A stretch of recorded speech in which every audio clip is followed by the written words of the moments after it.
Welcome to the Tuesday, April 28th, 2026 meeting of the Ayer Planning Board. This meeting hearing of the Ayer Planning Board will be held in person at the location provided on this notice. Members of the public are welcome to attend this in-person meeting. Please note that while an option for remote attendance and/or participation via Zoom is being provided as a courtesy to the public, the meeting hearing will not be suspended or terminated if technological problems interrupt the virtual broadcast unless otherwise required by law. Members of the public with a particular interest in a specific item on this agenda should make plans for in-person versus virtual attendance accordingly. This meeting will be live on Zoom.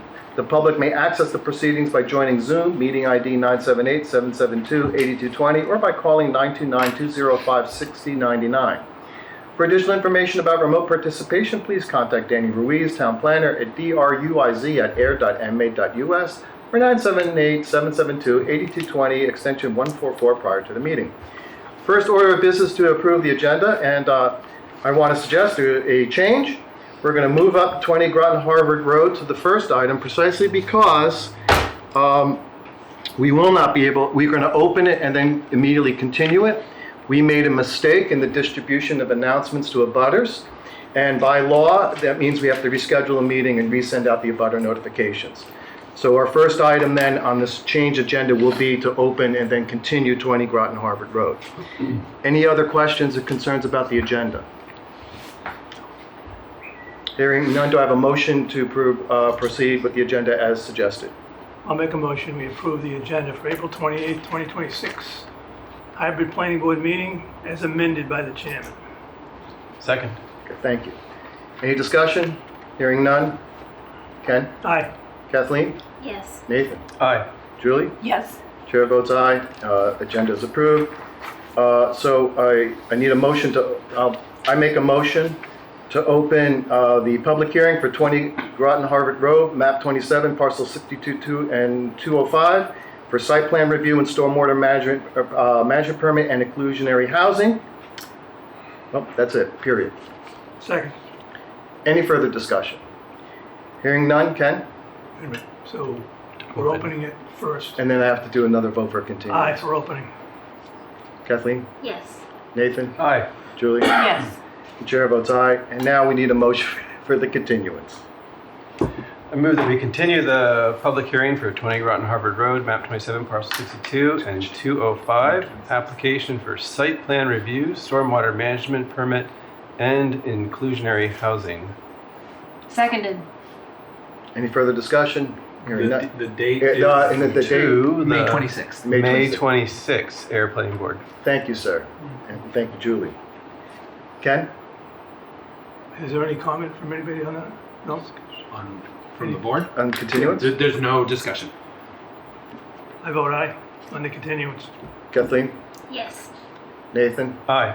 Julie? Yes. Chair votes aye. It is continued. So that brings us to the first item of business this meeting, the continued public hearing for 50 Jackson Street. Mr. Chair, before we just usually are starting an announcement about 3 minutes. Oh, for yes, you're discussion, right. And I think we You were can gonna come on do up, it. but this will be very quickly. We have, very quick, just a brief announcement, just explaining that we have a very crowded agenda this evening. That means that when we come to the public comment period for each of these public hearings, I'm going to ask that everyone restrict their comments to 3 minutes, and Julie on the board will serve as our timer. Thank you. Mr. Gallagher. You too. No. Good evening. I'll be out of here in 3 minutes. Good evening, everybody. Mark Gallagher from Seal Harbor Development. Over the past couple of weeks, our engineers worked with Danny and Debbie to turn in all of the comments, or correct all the comments from the last time we were together. I believe the only open item on this refers to Virginia Egan's tree, which she came and sat. She's not here tonight because she's on vacation. She has communicated to both Danny and I via text. She would like the tree to be removed that we discussed the last time we were here. She does not feel that putting spruces along that property line would aid her because it would take so long for them to grow.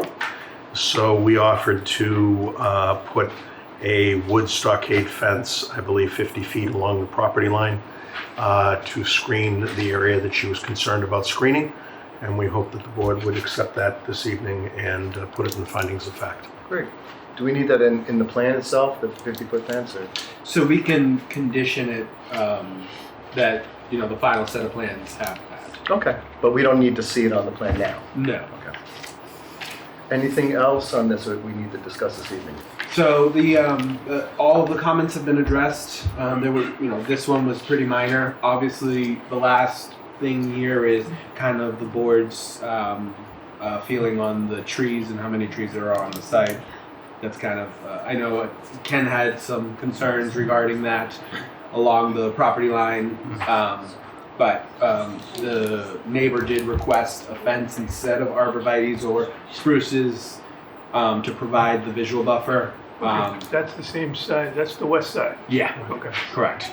So at this point, it's so you can kind of see along here. This side right Oh, so here. the plan has been amended to show that. Yeah, so it doesn't show the fence. These are revised plans, but these were revised just before the final decision on whether it's the fence or if it was trees. But we can condition that the final set of plans that get submitted to me show a fence on there. Was that the only plan that was? No, it goes Yeah, right, yeah, okay.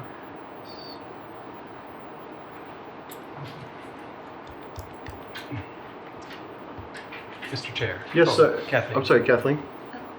It was just, if I'm reading that right, that's 192 feet, and you said the fence is going to be 50. That's what she requested, yeah. Where, like, She has a pool on the right-hand side, Good. and she was concerned that with the tree being removed, she would not have any screening of her above-ground pool. So I don't know exactly where she would like the 50 feet of fence. We would be happy to put it wherever she decides or wherever the board would like it to go. It really doesn't matter to us. The only thing I see is like the 50 feet. I don't know how. Doesn't seem like a lot to me. It doesn't seem like a lot to me. In my opinion, I'd say suggest if you're gonna put the fence, make it the whole property line. I think that's a little excessive, don't you? That was not, I mean, the trees that we removed on there, a lot of them were not native, and there were a lot of invasives. So that property was well overgrown. If we had followed the direction that we're going now, we would be at the same point. We would not be putting a fence up. We would be gaining permission to remove the non-native and natives inside the property boundary area. And we'd also be not so concerned about screening somebody's pool that's on another property. So I understand the argument. The problem is I have no way of knowing what kind of trees were there prior. I can't tell you what was in there. Was it invasive or not? Was it native? Was it so? I can't retroactively go back and look at what was there. I have pictures of what it looked like, where it was fully, Jungle. Yeah, exactly.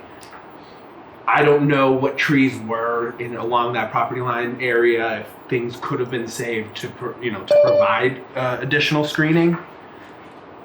So, I'm looking at it from where we are now, and providing that type of screening.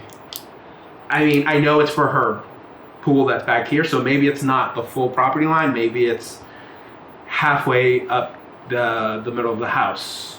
But I think some sort of because 50 feet is, it's going to probably stop like right about here.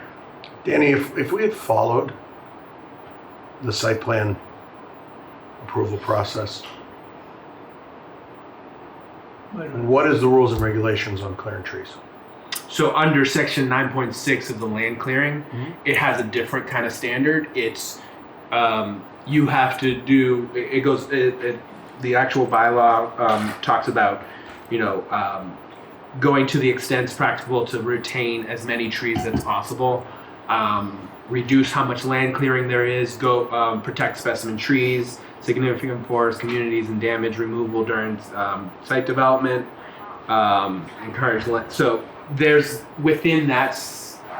We looked at the site, we could have probably gone out there and say, oh, protect these trees. That's typically what we've had. So like we've done that on a project on 3rd Street, we did a Pine Street extension. We went out there, Heather and I and Mike walked the site, said protect this, protect these trees, and they showed it on the plans and provided construction fencing around it prior to actual construction occurring. So that's how we would have handled it. Right now, since it's already clear cut, now we got to try to handle it from the point that we're at now. So I think. But the only area that would have been protected would have been within the setback. Because the lot's so narrow, It would have been. you're allowed to clear right to the setback, so it's what, 10 feet? Yeah, so it would have. Yeah, the setbacks would have been protected, or even allowed to cut down. But it would have been more. Just trying to get some context, that's all. Yeah, it just would have been more a little bit more detailed in saying which trees would have been protected. It would, excuse me, through the chair. So basically, a site visit would have been done with the owner and try to come up with a way of Correct. saving a few trees and Yeah. take a look at the site. A little more thorough. Yeah. So I mean, for me, I can't tell how long 50 feet's really gonna protect from a visual buffer wise. So what's the length of the house? I don't remember off the top of my head. Well, it says 192 on the right for the whole No, lot. 192 is the length of the lot. Yeah. A quarter of that is 50 feet, roughly. Yeah, so it's Yes. probably 80 feet. Yeah, because it's a very long, narrow. So if we protected the whole 80 feet, I mean, she's not going to be, that slope goes pretty Yeah. significant in the back. I don't think that's where she's got approval. Yeah, no, I'm it's somewhere. guessing it's on the top. I think it's somewhere up here. So 8 and So I would, 9 is probably 72. to like. 80 would be an even number for the length of fence. So if the Yeah. board is satisfied, we do 80 feet. So you want, excuse me, so that goes in the decision approximately 80 feet, Yeah. something like that. Yep. Yeah, okay. With the exact location to be determined between you and neighbor or Wherever Danny? Mike and I think the neighbor. whatever you like. I would say between them and him and the neighbor, just because I don't want to be the one to choose where No exactly problem. that. I want her to be able to have what views she wants blocked. That's fine. Yeah, that makes sense to me. No issue. Okay. Anything else? Yes, Nathan?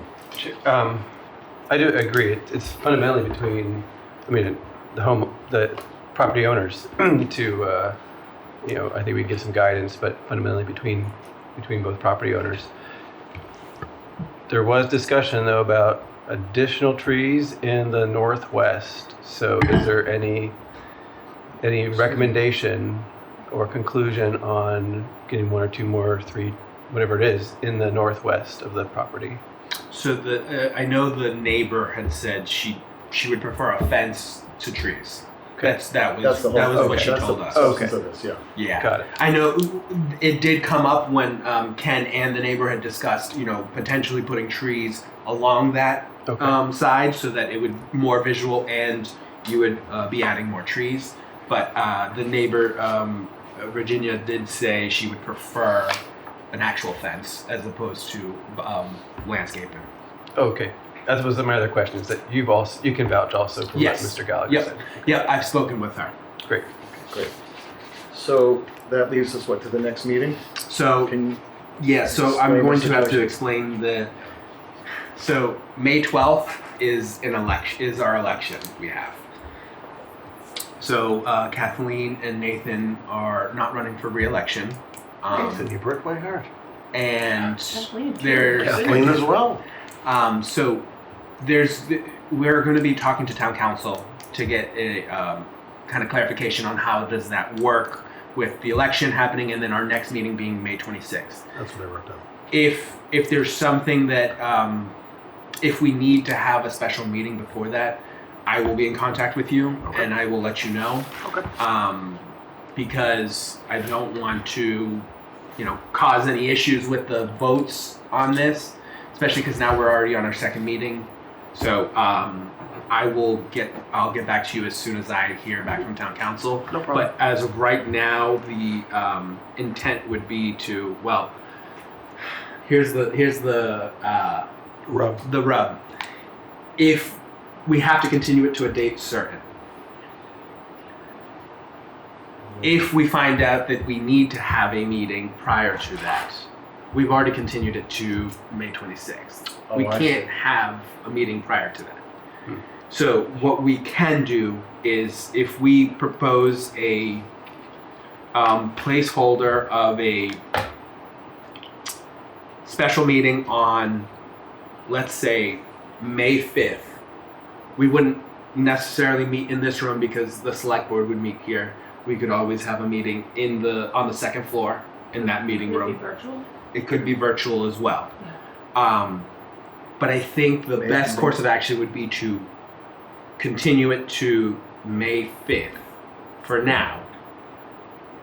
And then if we find out we don't need to have that special meeting, on May 5th it can be 2 members. As long as there's 2 members, we can have 2 members jump on the Zoom, continue it to May 26th, and then we're all set.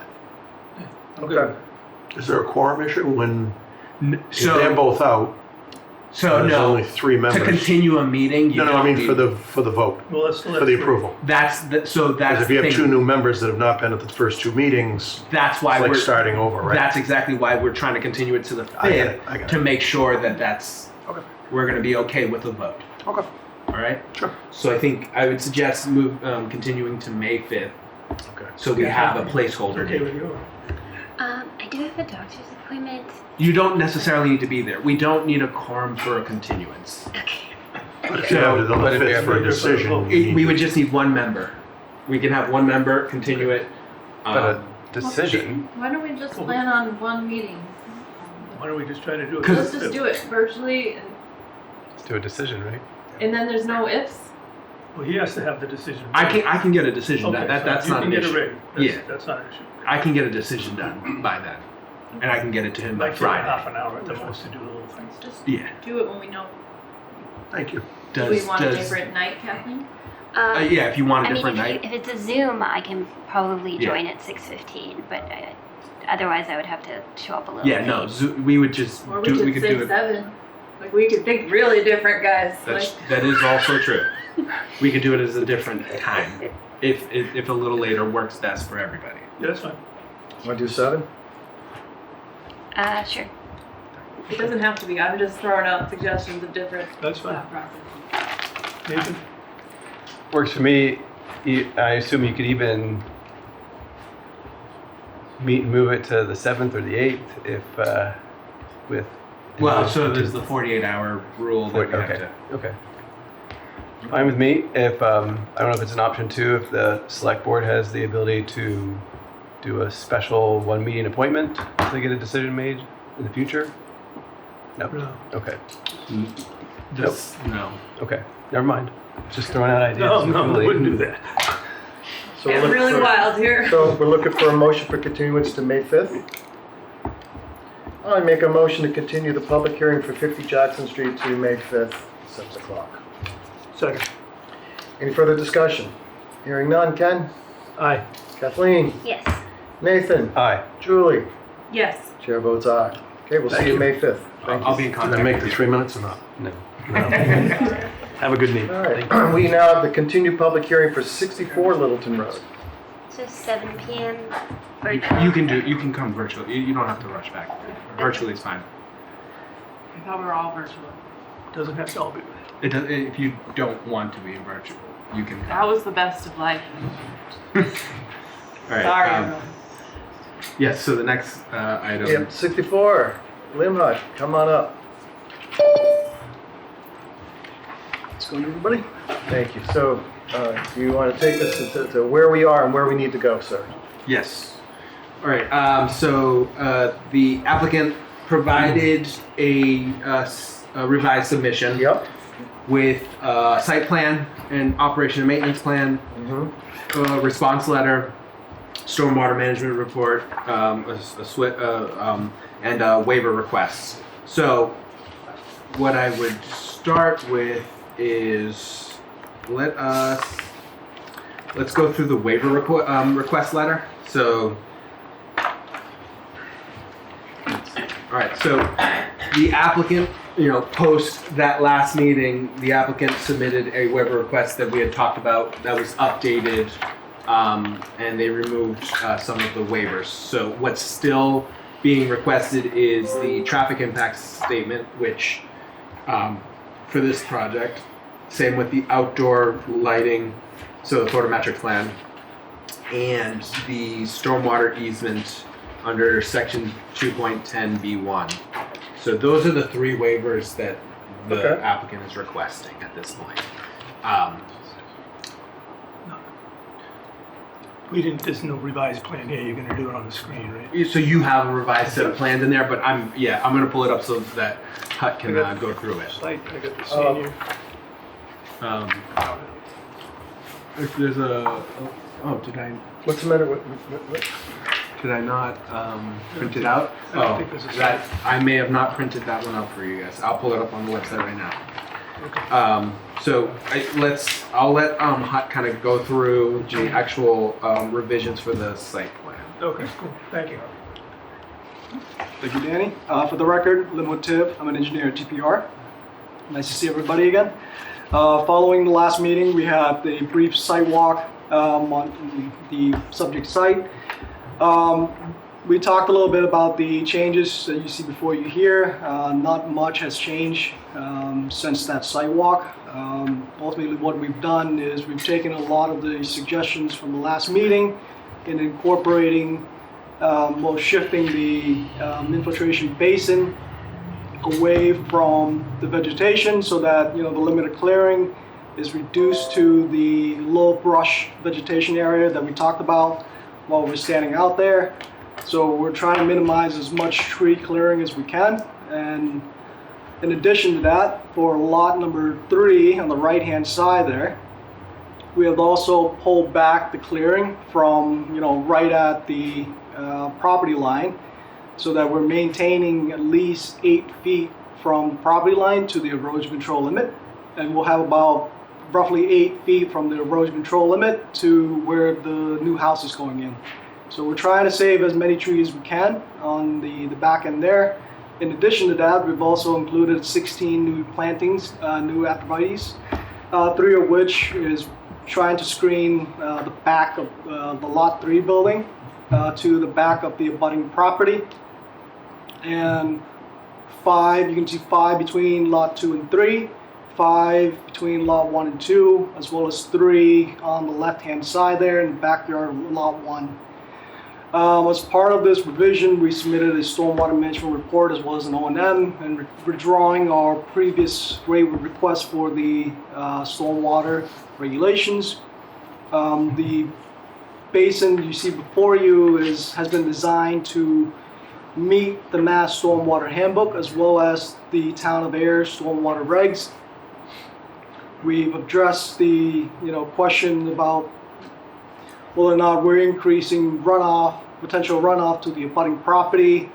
The report will show that we're reducing peak discharge rate as well as volume into the receiving end of the discharge point. and it looks to me that, so the biggest change, of course, is shifting the infiltration basin from, instead of crossing 2 and 3, it's almost exclusively in 2.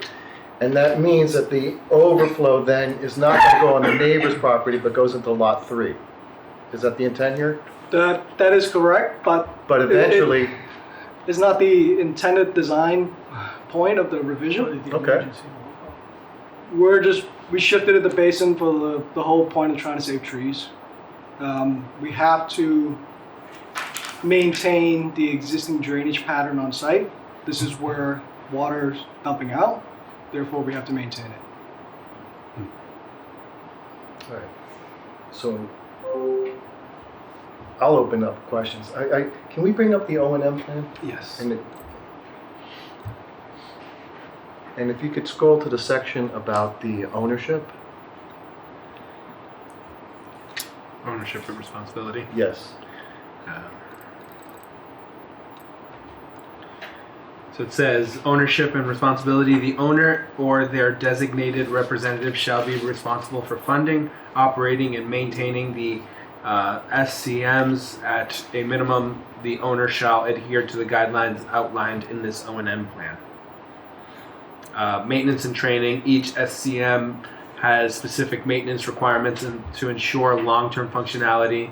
The operation and maintenance plan will be reviewed with maintenance staff, and training shall include instructions for routine maintenance and emergency response procedures. A qualified professional will conduct regular inspections, operations, and maintenance to ensure all SCMs remain in good working order. If you'll excuse me, isn't there something here about the nature of the ownership and how much it will cost? You have to jump to the next page. Okay, that's what I really want to focus on here. So you have an estimate that about $3,000 in expenses to be spread across 3 different properties, because while it's one basin on lot 2, it's really designed to absorb runoff from all 3, lots 1, 2, and 3. My concern here is the structure of this. I mean, I don't understand how this will work, where who collects the money, who assumes responsibility to seeing that money is actually applied to inspections, who submits the reports, the annual reports to the town. How will this work? The fund will be set up very similar as an HOA. As you know, all 3 of these properties will have a shared sewer line. So there's going to be an escrow being set up specifically for that. So it'll just be added onto the fund. Okay. So this, whatever this kind of fund is, would address both the sewer and the stormwater. That's correct. Right.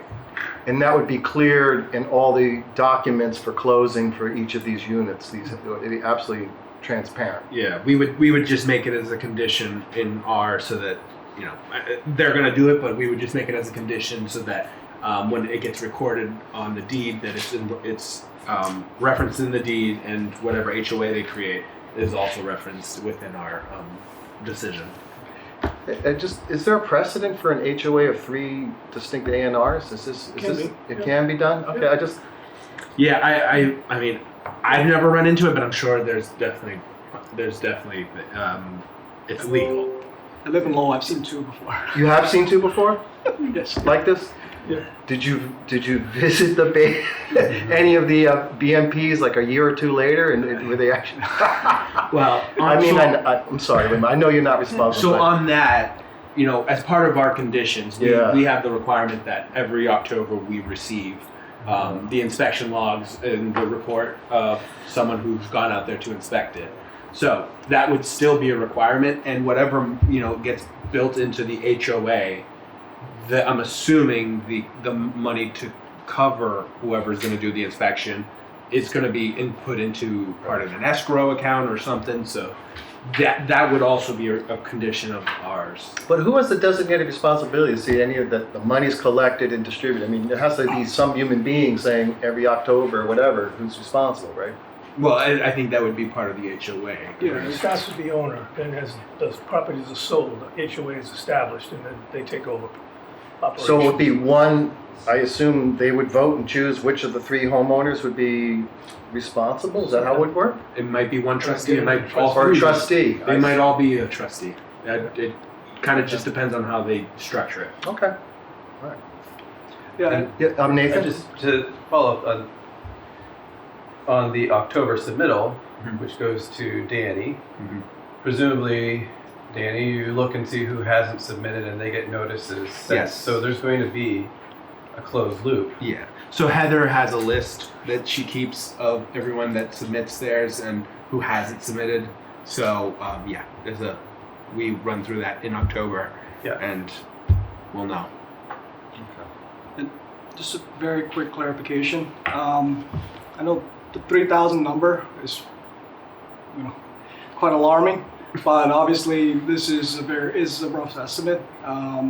Typically meant for a commercial project. Yeah. For 3 residential dwellings, you're not going to see a whole lot of sediment being built up in there. If they want to pay somebody $3,000 to go in there with a hand shovel and a bucket, so be it. But you're probably looking at, a landscaping guy just digging it out real quick, putting back in loam, seed it. That'll be the end of it. Yeah, so 3,000 was being Conservative. I mean, okay, I get you. Yeah, I was wondering this. Okay, thank you. Good. Any other questions on the O&M?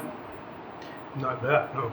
Okay, I think we'll go through the comments. Is that response? Unless you Response? guys want to discuss the site plan. Any Yeah, go ahead. questions? So can you start with that right there? So it's incredibly evident that these buildings are literally sitting right on the setback lines, all three buildings.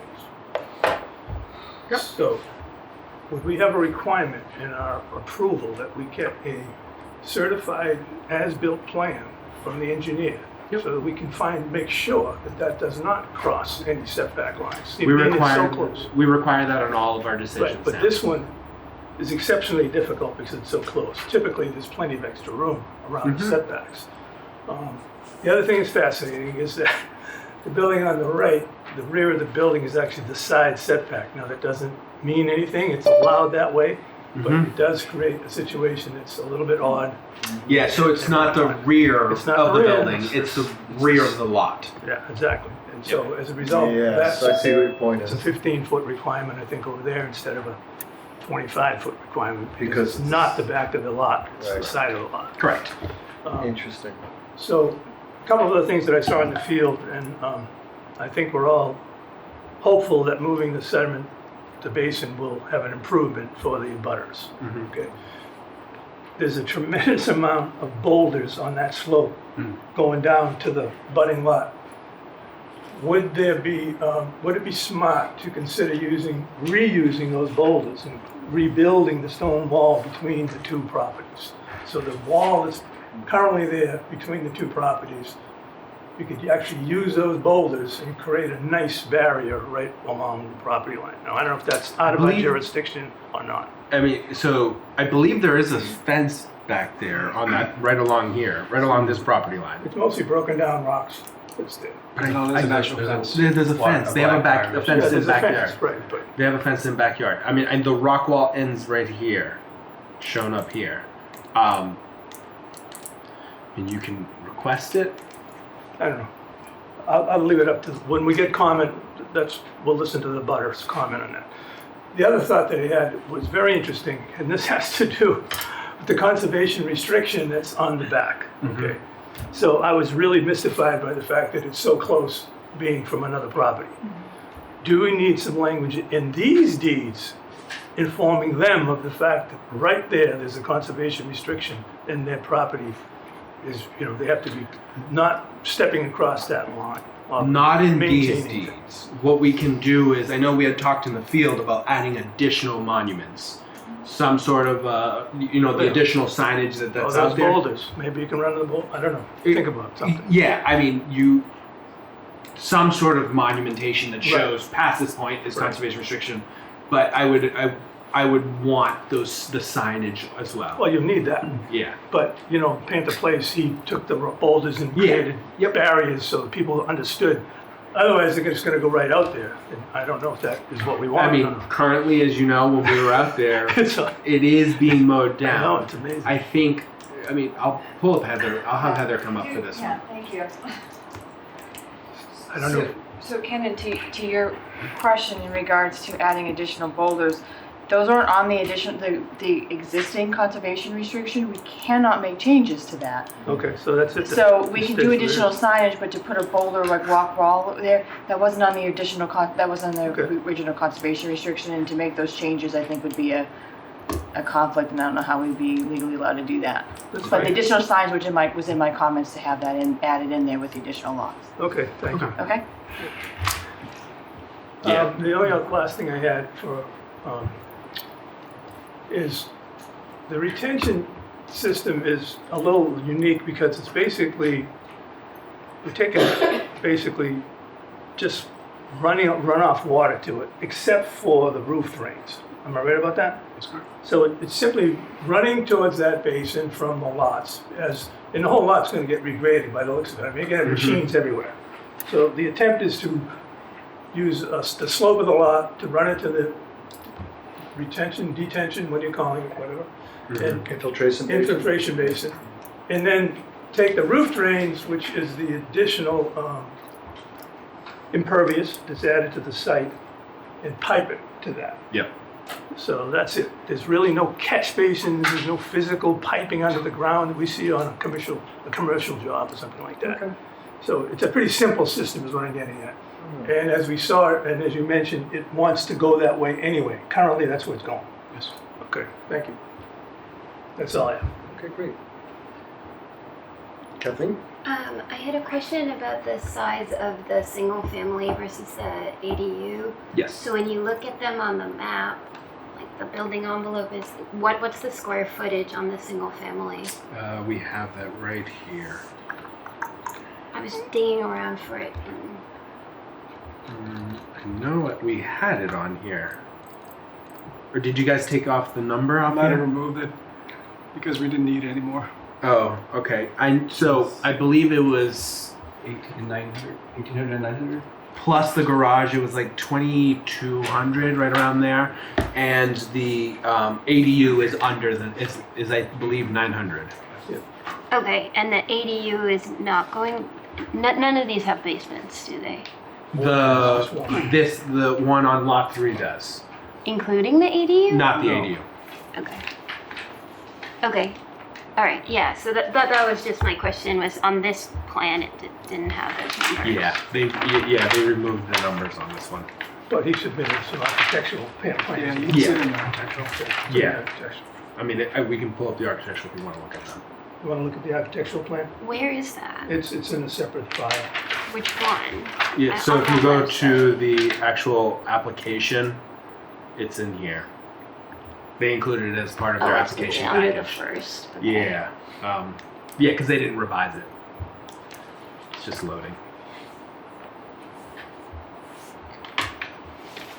But yeah, so they're required to comply with the state law, which is 900 or half, 50% of the single of the house. Mm-hmm.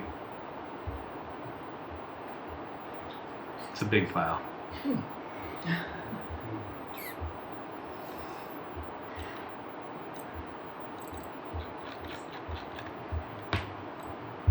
Yeah, that's right. It's the very end. Yeah. There you go. Okay.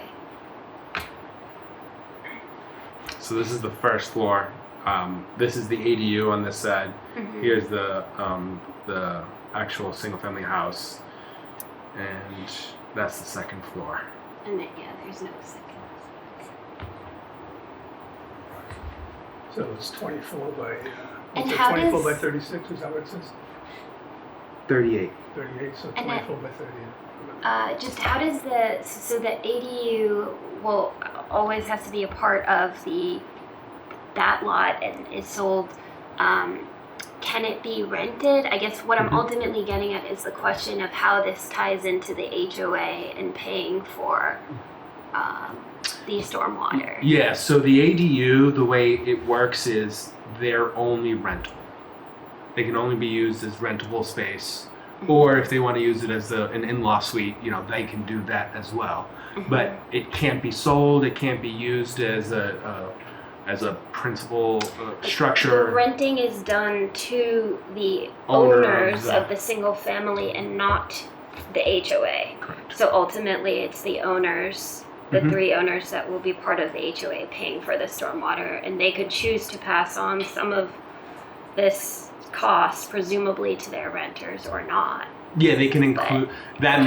They could include it as part of the rent. Oh, you have to pay this on, and that all gets included into the whatever escrow account that gets handled by the HOA. Okay, thank you. Nathan?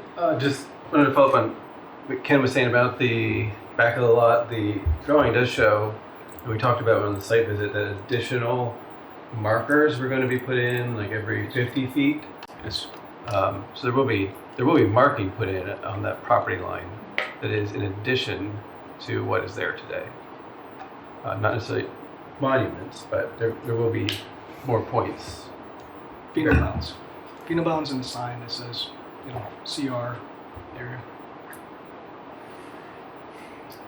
And then this, I imagine this is outside your expertise. This is an interesting application with single-family homes and ADUs. It's going to add, 6 dwelling units to this combined parcel. I'm curious. I'll probably just leave this question out there, which is, when you go to purchase these homes, I expect that they're going to be more expensive than a single family, but the buyer may qualify for, it may help the buyer, the bank may recognize the asset of the rental property and make the single family home more affordable to purchase. Possible. Potentially. Yeah, Yeah, potentially. Not really a question, okay. an observation. I don't know if we've. I mean, like I feel like this is something new as we're running into now. Yep. So I mean, I'm sure we'll start getting answers on that really pretty Okay. soon. So, One final. Yes. Go ahead. no, I was going to say move on to the next topic, but go ahead. So can you put the architectural up? So this has to do with that building on the right. There's never going to be an opportunity for anyone to put like a deck on those buildings or a walkout patio because they're basically within the setback. And that would be considered On this one? on the one on the right. Yeah. Yeah. No, and because they're not.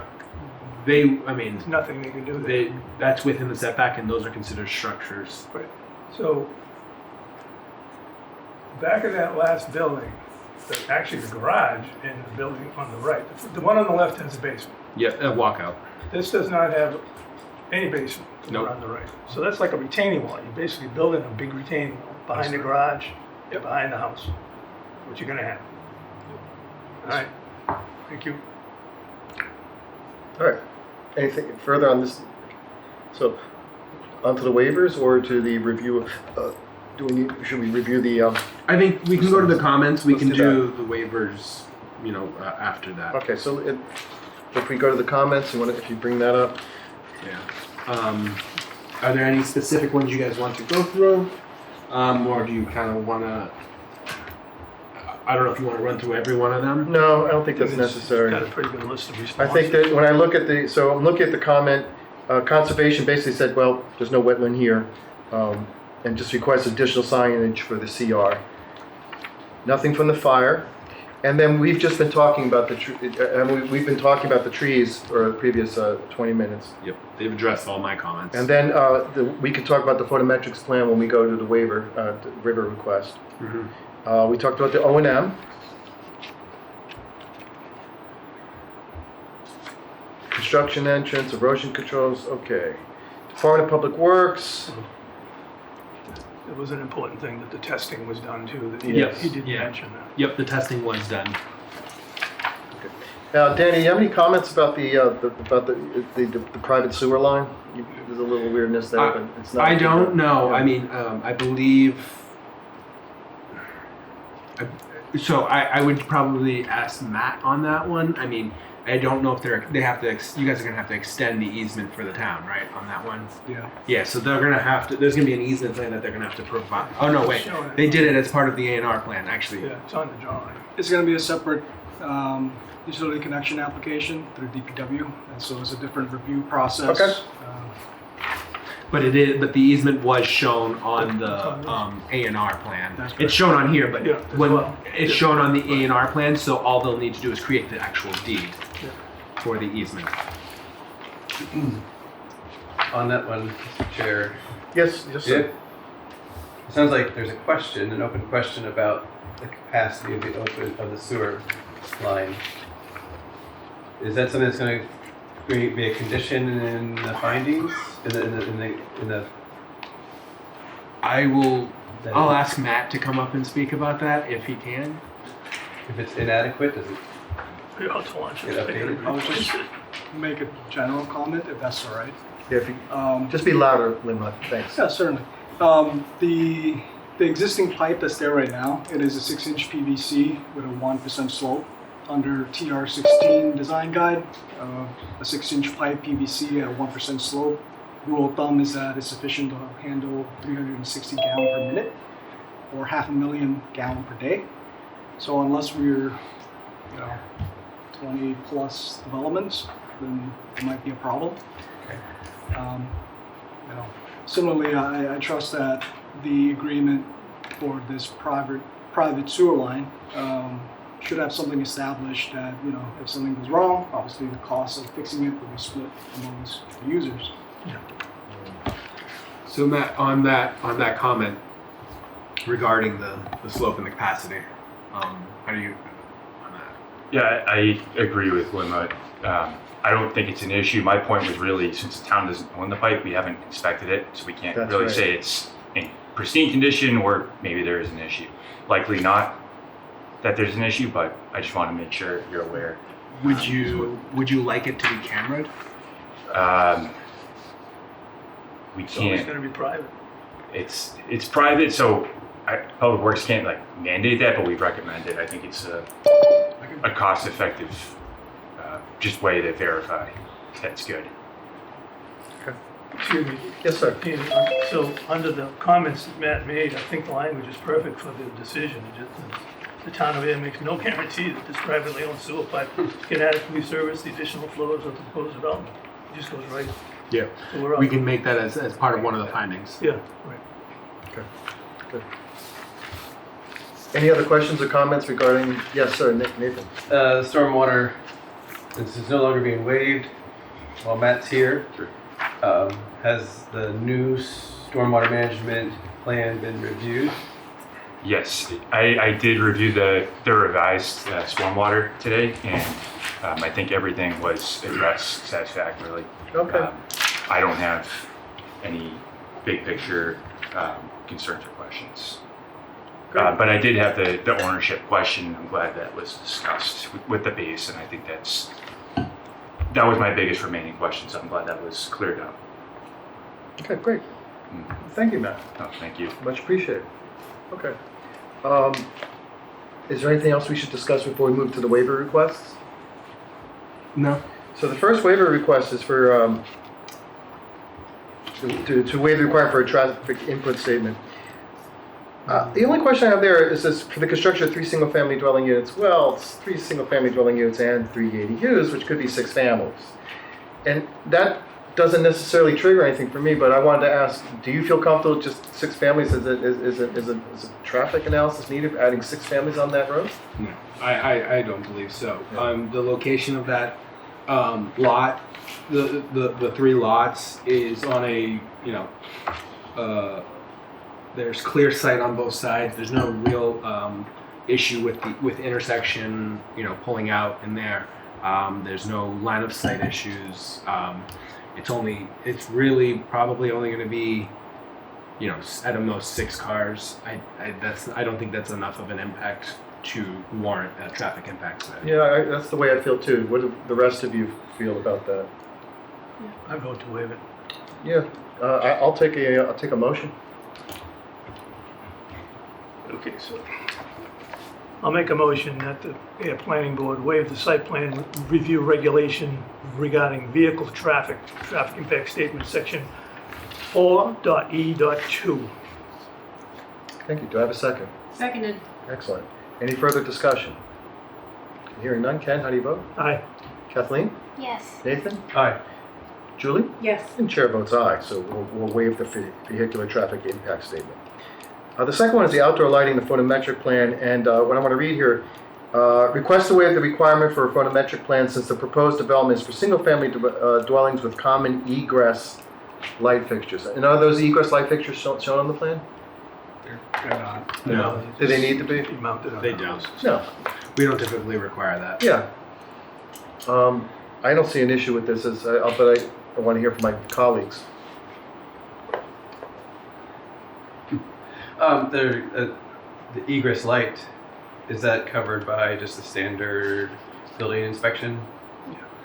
Yeah, I mean, I don't even know if it's Okay. inspected by it. Just would be like a low height fixture for a light.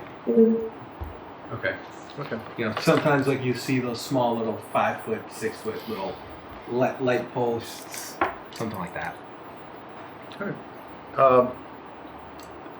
Any comments? I think, it's because they're basically single-family dwelling units, it doesn't even apply. Right, not really. So- No. So I'll make a motion to waive the photometric plan requirement, section 4.g.2. Second. Any further discussion? Hearing none. Ken? Aye. Kathleen? Yes. Nathan? Aye. Julie? Yes. Chair votes aye, so the photometric plan is waived.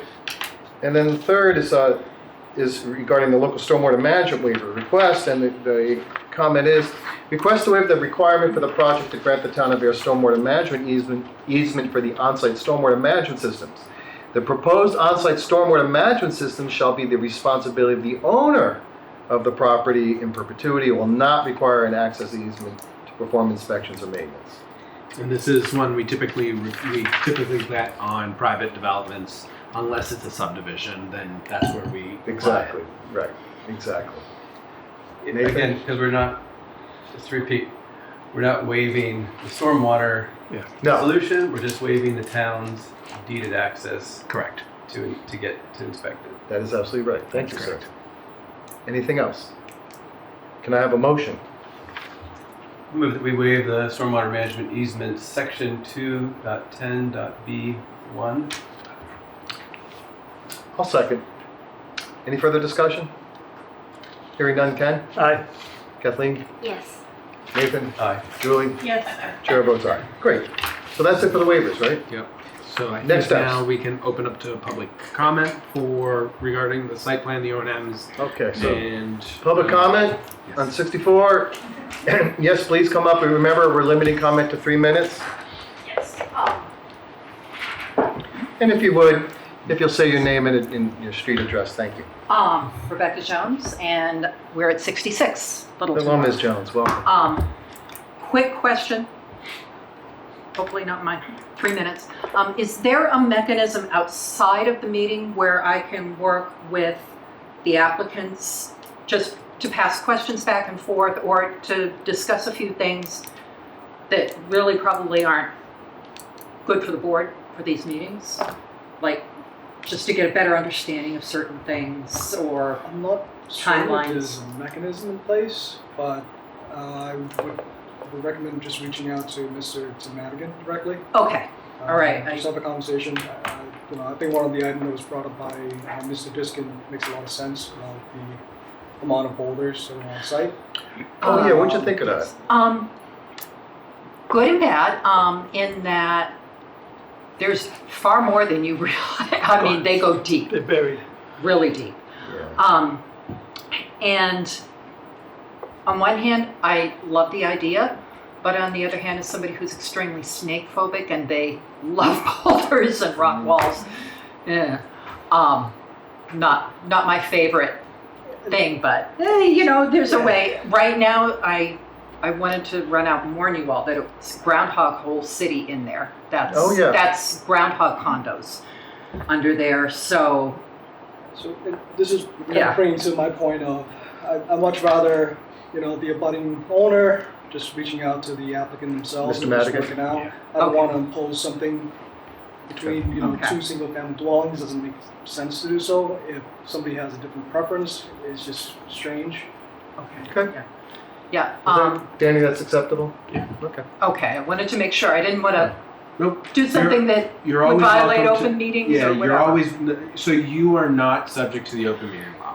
That's right. The board is subject to the open meeting You are law. not. So you're welcome to reach out to the applicant Anytime. and have a discussion about that. That'll be told to us, Okay. after the fact, and then we can incorporate that if it's necessary. But yeah, so it's okay for you to contact them. Okay.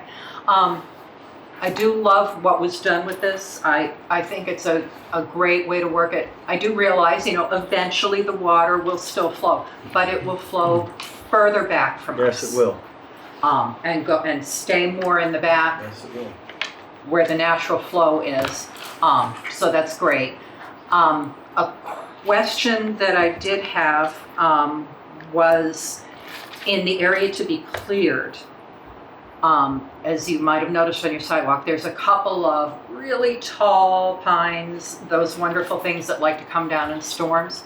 How much, because you were saying you adjusted the area to be cleared and moved it, there was some mention of 8 feet there.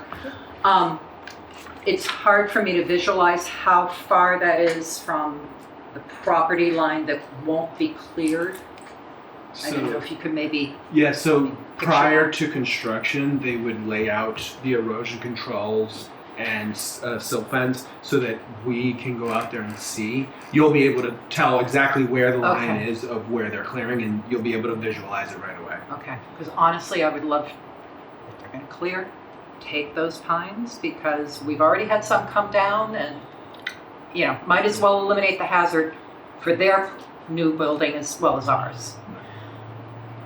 Again, it's Yeah. one of those preference item. I like to. But I know Danny likes his trees, so, Yes. No, but I understand, right, I mean, everything's within reason. right, right. Okay. And then, I'm trying to think if there was anything else. I do like the idea, I mean, it doesn't affect us quite so much, for the O&M plan. We actually have experience in Littleton, having been in a similar plan with 5 dwellings, and it worked.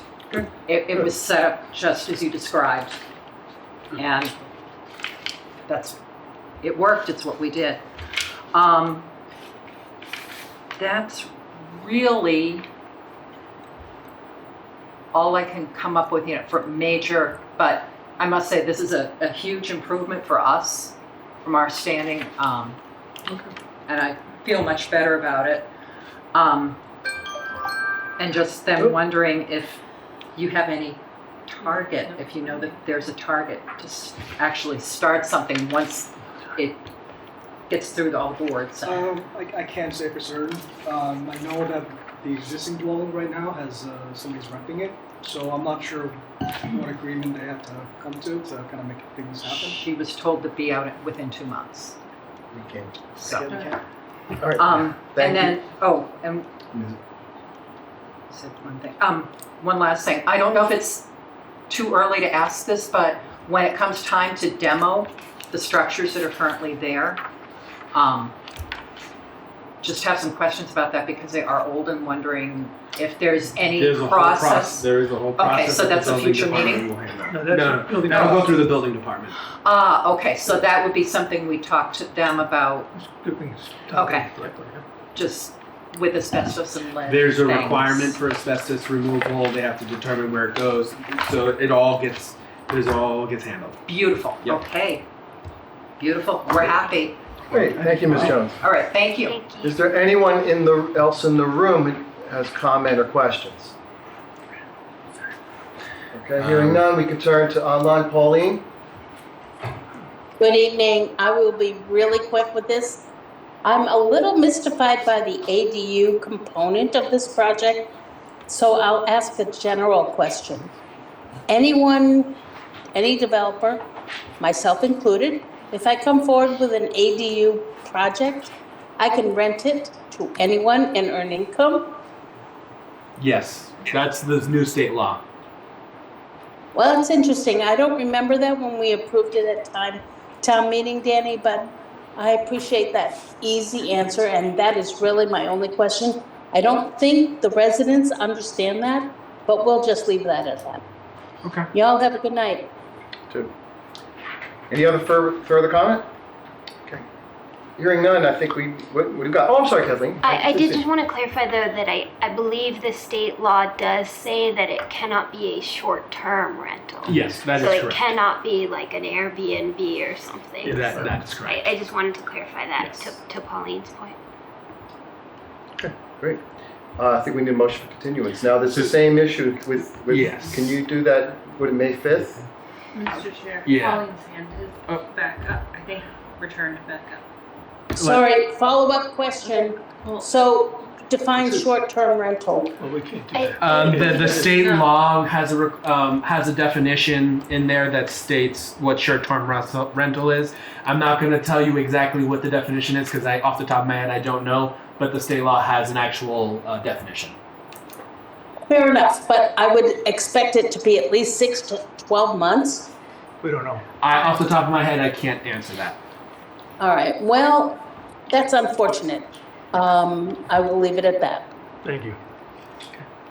Where were we? I'm sorry. Yes. So does that the May 5th date work for you? I just want to clarify something. The May 5th is for the sign decision, or? So I would, what I would do is I would get a decision done. First is I'll have an answer hopefully by tomorrow, whether or not, how we're handling this. If we can continue it to the next meeting. But I think we're set on having that meeting, the May 5th meeting. Mhm. Yep. Okay, so I'll have a decision for you by Friday. May 5th, no problem. All right, thank you. Great. All right. So we need I need that motion to continue until May 5th. Yes. I'd like to make a motion to continue the open public hearing for 64 Littleton Road to our next special meeting on May 5th. Second. I have a second. Any further discussion? Hearing none. Ken? Aye. Kathleen? Yes. Nathan? Aye. Julie? Yes. Chair votes aye. It is continued. I'm going to call a brief 5-minute recess, and then we'll resume with open the Park Street application. We are resuming the April 28th, 2026 Air Plan Board meeting, and we have. I need a motion to open. Well, I'll make a motion. I make a motion to open the public hearing for site plan review for 7, 13, and 15 Park Street Air Family Pharmacy, map 26, parcel 102, 103, and 104. Do I have a second? Second. Okay, any discussion? Hearing none. Ken? Aye. Kathleen? Yes. Nathan? Aye. Julie? Yes. And the chair votes aye. The public hearing is open. Danny, how do we begin? All right, so this is an application for the addition of a parking lot on next to the Air Pharmacy. So the Air Family Pharmacy. They currently have a parking lot on this side. They acquired this parcel and are adding additional parking spaces. Because it has more than 5 parking spaces, it triggers a site plan review. Thank you. And so that's why they're here. So I'll turn it over to Brandon and let him kind of go through. Hi, Brandon. Good evening, how are you? Maybe give your name and... Brandon Duchart with David E. Ross, Thank here you. on behalf of Air Pharmacy. And as Danny mentioned, currently Air Pharmacy's been there for a number of years. It's located at 13 Park Street. They've got an existing parking lot on the north side of the building that has 9 parking spaces, which has proven insufficient for their needs. And Because they're and amazing. Which is great news. So- Yes, we're very happy about that. At that point, they purchased the property located on the southerly side, which is 7 Park Street, with the intent to create additional parking to facilitate their current use. 7 Park Street was formerly developed with a car dealership that was there. So as you look at the site, it's presently paved throughout. There's a portion in the back of the lot now that has been covered with topsoil and lawn, but there's impervious pavement below. So part of this process is it's essentially a redevelopment project where we're actually proposing to reduce the overall impervious area on the site. As you can see, there's several constraints with the size and shape of the property. And essentially what we've done is we've tried to do the best that we can to adequately provide parking to enhance the current property. So the way it is now is the entire frontage of 7 Park Street is open to Park Street, to the road there. One of the objectives was to reduce that to a single curb cut, and with that, we've proposed a 24-foot wide two-way opening, so it'll be an ingress and an egress in one location, centrally located in the parking lot. We've provided for 10 additional spots. As I mentioned, there was 9 on the north side of the building. On the south side, presently on the portion that they do own, there's a dumpster located there, and there's currently that's where the employees have been parking. So, part of this redevelopment is to provide more formal parking for their employees as well. So with that, we have 10 spaces, 8 of which would be for the retail and customers, and then we've shown all the way to the right side of the page there, as you can see, we've shown 2 employee parking spaces. We've worked with the DPW just to provide ADA sidewalk along the frontage of that road. It does a couple of things. Obviously, it provides access that currently isn't there with curbs and sidewalks, as well as it defines the limits of that the parking area and essentially creates that one access point in the middle. As I said, we're reducing the overall impervious, but we've also provided a leaching catch basin that's located in the lower left-hand part of the parking lot. The site will be regraded. Currently, everything kind of sheds towards Park Street. The new parking lot will be graded to contain that runoff within the site down to a low area in the corner where the leaching catch basin will recharge that there. We've relocated the existing dumpster. Again, we kind of centrally located it just opposite the access there, just to allow for easier removal of that. For the truck to get in and out. Yes, yeah. In addition to the sidewalk across the frontage, we've added a sidewalk from the side of the parking lot that connects to the existing access way into the building, just to increase just maneuverability throughout the site. Through these plans, we've provided some planting locations. We've shown snow storage and kind of addressed some of those things. The new dumpster location will be screened with fencing, where presently it's just kind of open in the side there. I know we've received a number of comments that we can discuss tonight. I have talked to the owners about that, but I'd like to open up to any questions. I'll start with one. Yep. I'm not familiar with the leaching basin. This is the first time I've seen one. Could you explain what it is and how it works? Yeah, so basically we went out and we did soil testing on site to evaluate what there was for existing soil. It's well-drained sands and gravels with a deep water table. So what that allows us to do is it's essentially a perforated concrete structure. It's circular. The catch basin sits on the top. All the drainage goes into that void space created by the dry well, and then that's surrounded by crushed stone. So essentially, it just captures and infiltrates it. And then what's the maintenance look like on that? So really, we provide for a 3-inch sump in the bottom. So any kind of silt or debris, over time could accumulate in there. So periodically, you'd have to remove that cover and vac that out. It sounds like standard operating procedure. Yeah, that was one of my questions, was operation and maintenance. I know I believe they have one for the existing parking lot, maybe not, I'm not sure. That was one of my questions, and if this was going to be incorporated into it. Yeah, so I talked to the owners who are here. They don't have a formalized operation and maintenance plan for the current system that went in. So we've obviously included the maintenance and operation for this new. Oh, you have? Okay. Yeah. Okay. Yeah, there's on this plan, there's an actual operation and maintenance. Oh, okay, good. So it was in the drainage report, but then, I also like to just put them on the plan, Okay, which good. is basically the same thing, it's just so it's kind of duplicated. Oh, there it is. Yeah. I'm sorry. Yeah. Indeed. Yeah. So my question was, is this going to be incorporated into the other one? And I wasn't sure if they had another one, so that answers my question. Does that have like a rain garden on that side though? There's a rain garden that goes to a subsurface leaching system. Okay. So my only comment is that so what we have is a bifurcated split parking situation, which is fine. The only thing that I can see as an issue is that people approaching won't necessarily know where the ADA parking spaces are, which side they're on.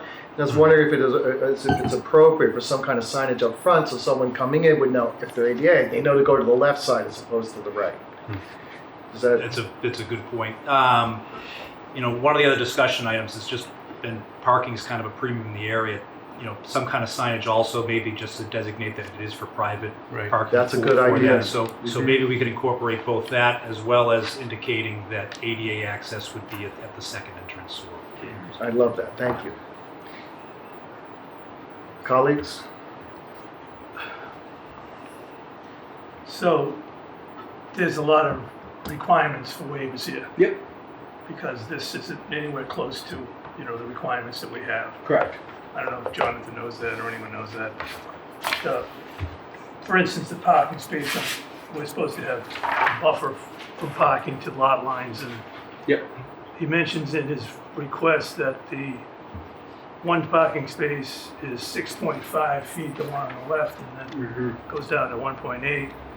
But you don't mention the one in the front, which is right next to the lot line, the one on the lower right. That's right on the lot line. I think that the waiver that I believe you're referring to is the offset from is it the building and the parking? Yeah, maybe that's one. So but there's an 8-foot requirement between the parking and the building. And then there's We also comply on ours, Yeah. but where the existing parking garage is behind the site, based on where that parking falls, that's where we're less than the 8 feet. yeah. And then there's also the the question of parking in front of the building. Right, the parking in front of the building. The yeah. parking in front of the building. So we had prior to this prior to the submission, we had an internal meeting with the applicant to kind of go through which kind of waivers they would need, because we knew how unique and small of a lot this is. This is a very So this oddly shaped lot. Exactly. The constraints of this lot is very, very unique. And so we kind of went through them to see what it was, just to what we would need to anticipate.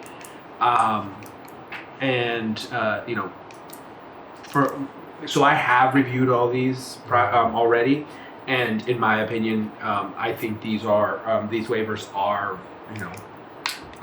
okay because of the uniqueness of this lot, because of the constraints, and because this lot really can't be used for almost anything else. That's what, I'm sorry, I didn't mean to step on you, but that's what I was thinking too, is that this is certainly an improvement over what's there now. Yeah, the benefits outweigh the impacts on this. I would agree. Your opinion. My opinion. That's only my opinion. Okay, thank you. And when we talk about abutting a building wall, right?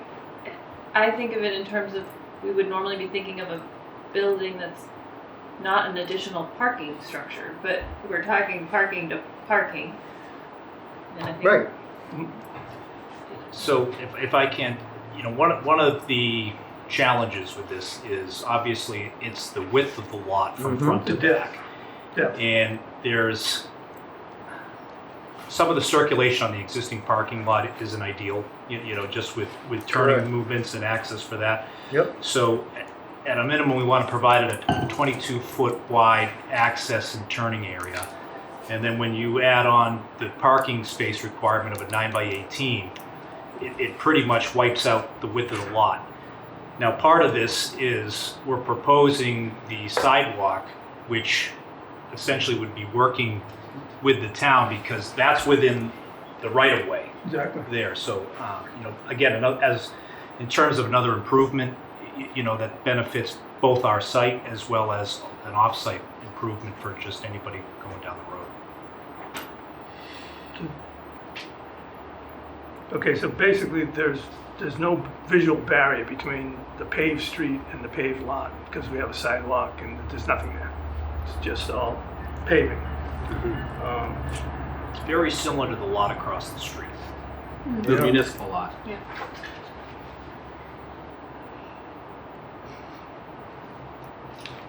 Where's the detail on the rain garden shown?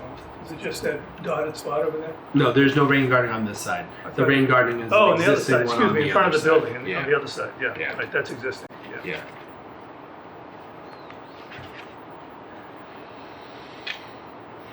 So the person, the very last space on the left,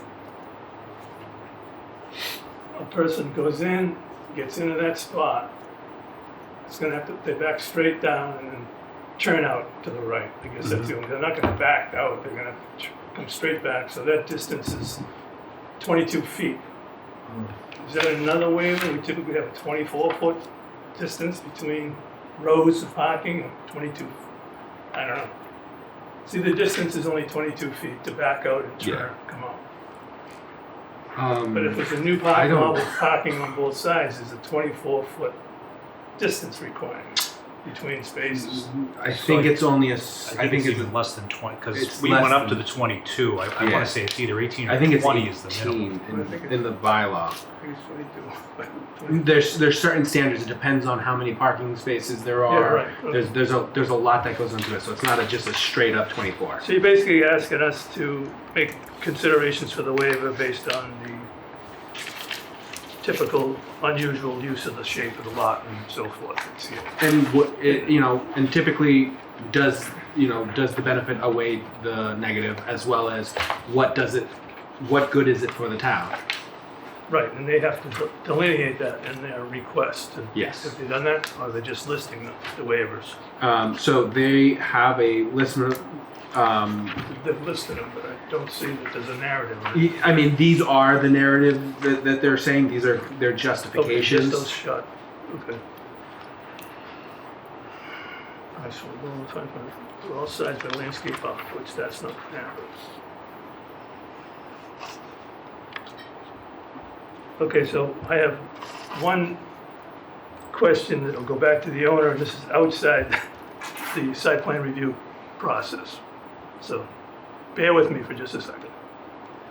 Have you had any discussion with the town to give away to the town a section of that point shown on the very end of the plan where there's a landscape tree, thereby giving the town a legitimate distance for them to get to the parking garage? That point right there.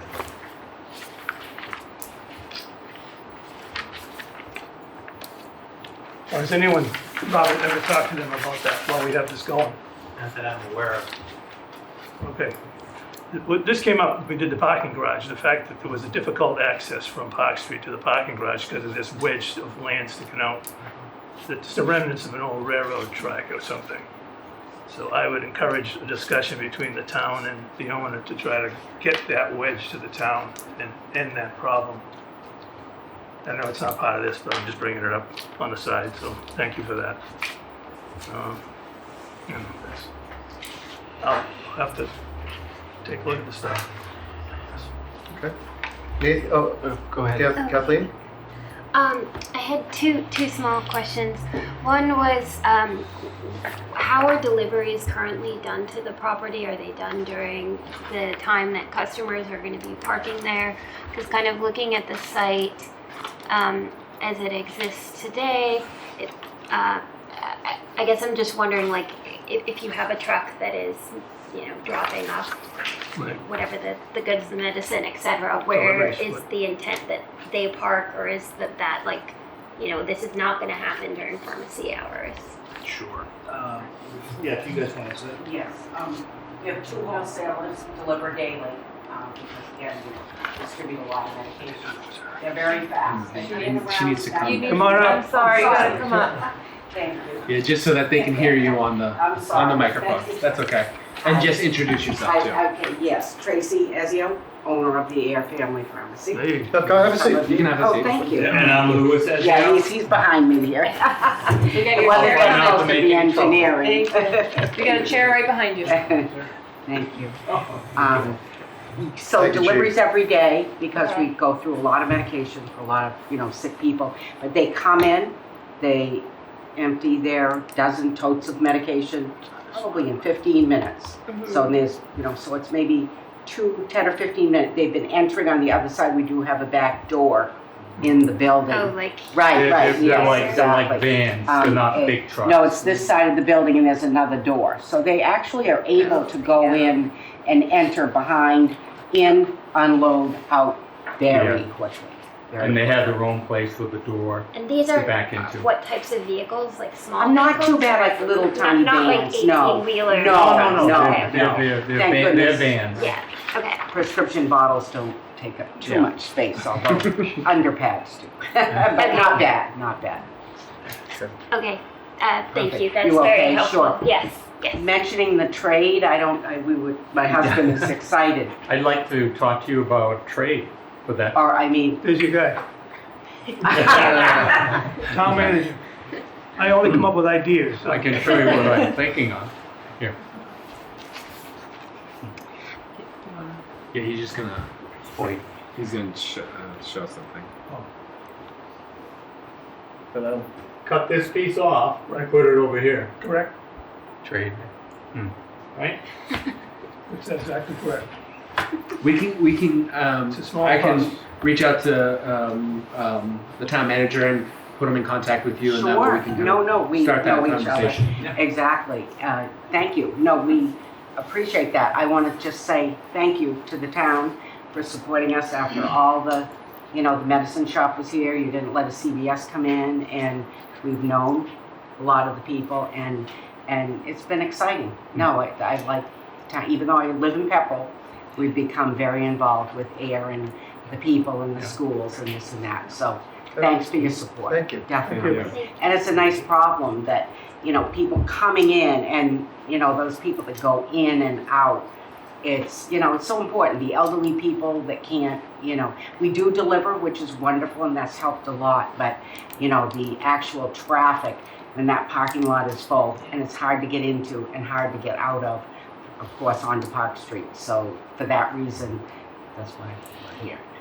Thank you. Thank you. Thank you. And then there was just a second question about the snow storage specifically. So that Cape Cod berm is gonna go all the way around. Correct. And so you're gonna not be able to, you're gonna have to kind of like lift the snow up onto the grass, is that? Yes. Okay, I don't know, like if there's a different, The way it works is they're gonna push it, and then They're just gonna lift it. it. Yeah, okay. I mean, there's going to be. It's gonna get chipped, but they can repair it if it need to. It happens with all Cape Cod berm. Yeah, It is a sloped, drivable berm, so it is a little easier on the plows, but okay. Thank you. You good? Yeah, I'm good. Nathan? A few things. One is the waivers. I'm pretty sure I've read this, but just for clarity, Section 9 parking does say that the planning board does have the legal ability to entertain waivers. Yes. So legally, we can look at these. Just want to underline that. The other is on the parking lot. I can see in the detail that against the sidewalk, against Park Street, there's like a 6-inch. The parking lot is 6 inches below the sidewalk. So when the cars are backing up, they can get the rear over the sidewalk, but they can't hop up on to this. There's going to be a curb, so it will contain the cars when they're doing your. You mentioned the turnaround, but on the Brandon, can you give me a little detail on how that transition goes from the parking lot to the sidewalk adjacent to the building? Is that flush? So again, that'll be essentially a berm that goes up to the sidewalk. So also it's a 6-inch berm. Just step up. Yeah. Okay. They're very similar, not the exact same as what's in the front. Okay. Yes, Kevin. On that exact topic, there's a telephone pole right there. Right here. Yeah.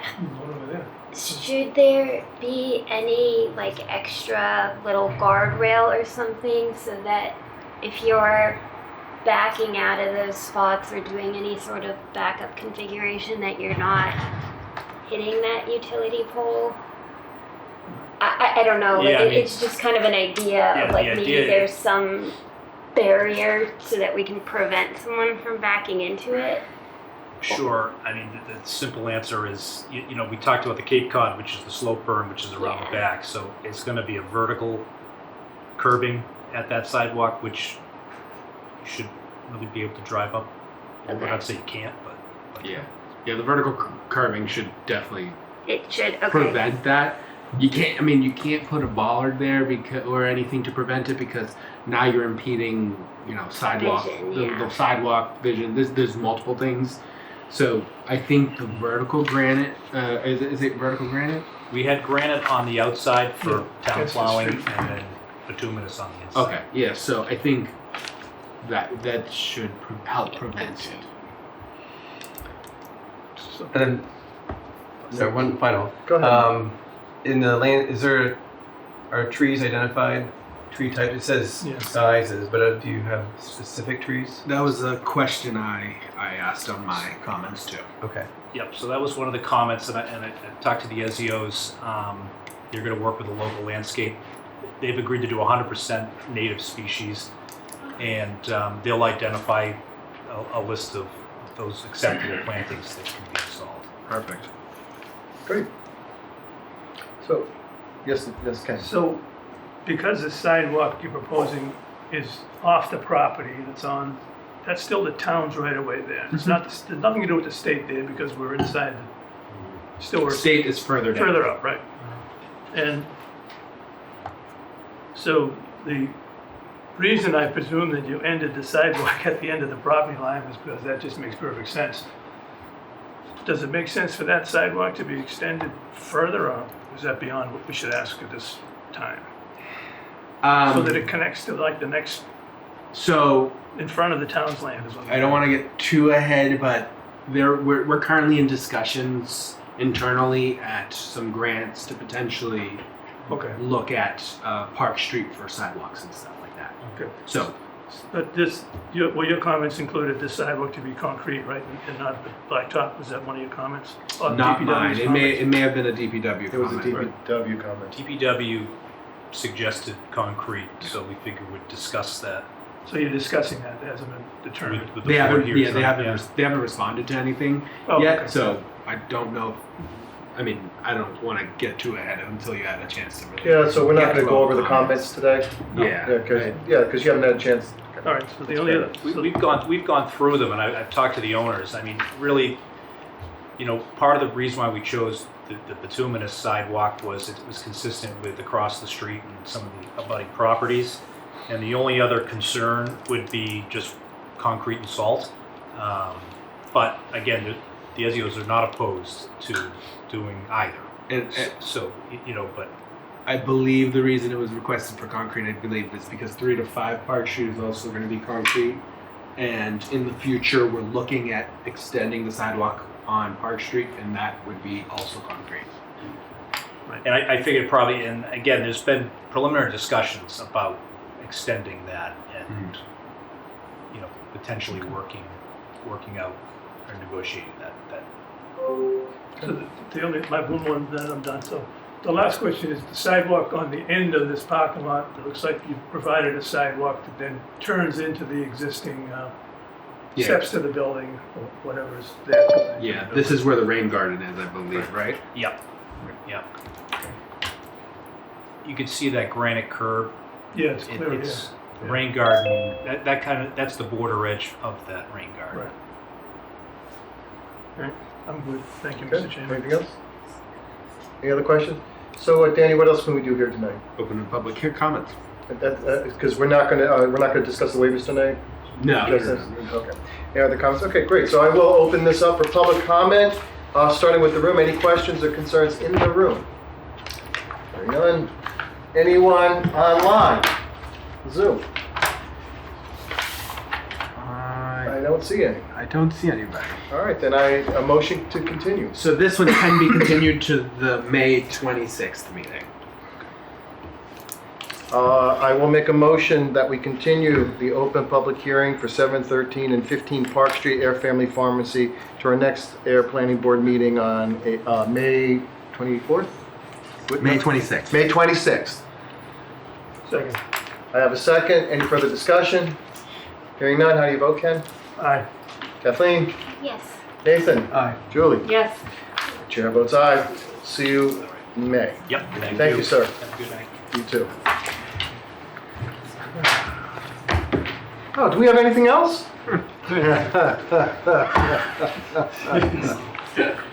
Sorry, I couldn't help it. So, next item is to open up a new public hearing.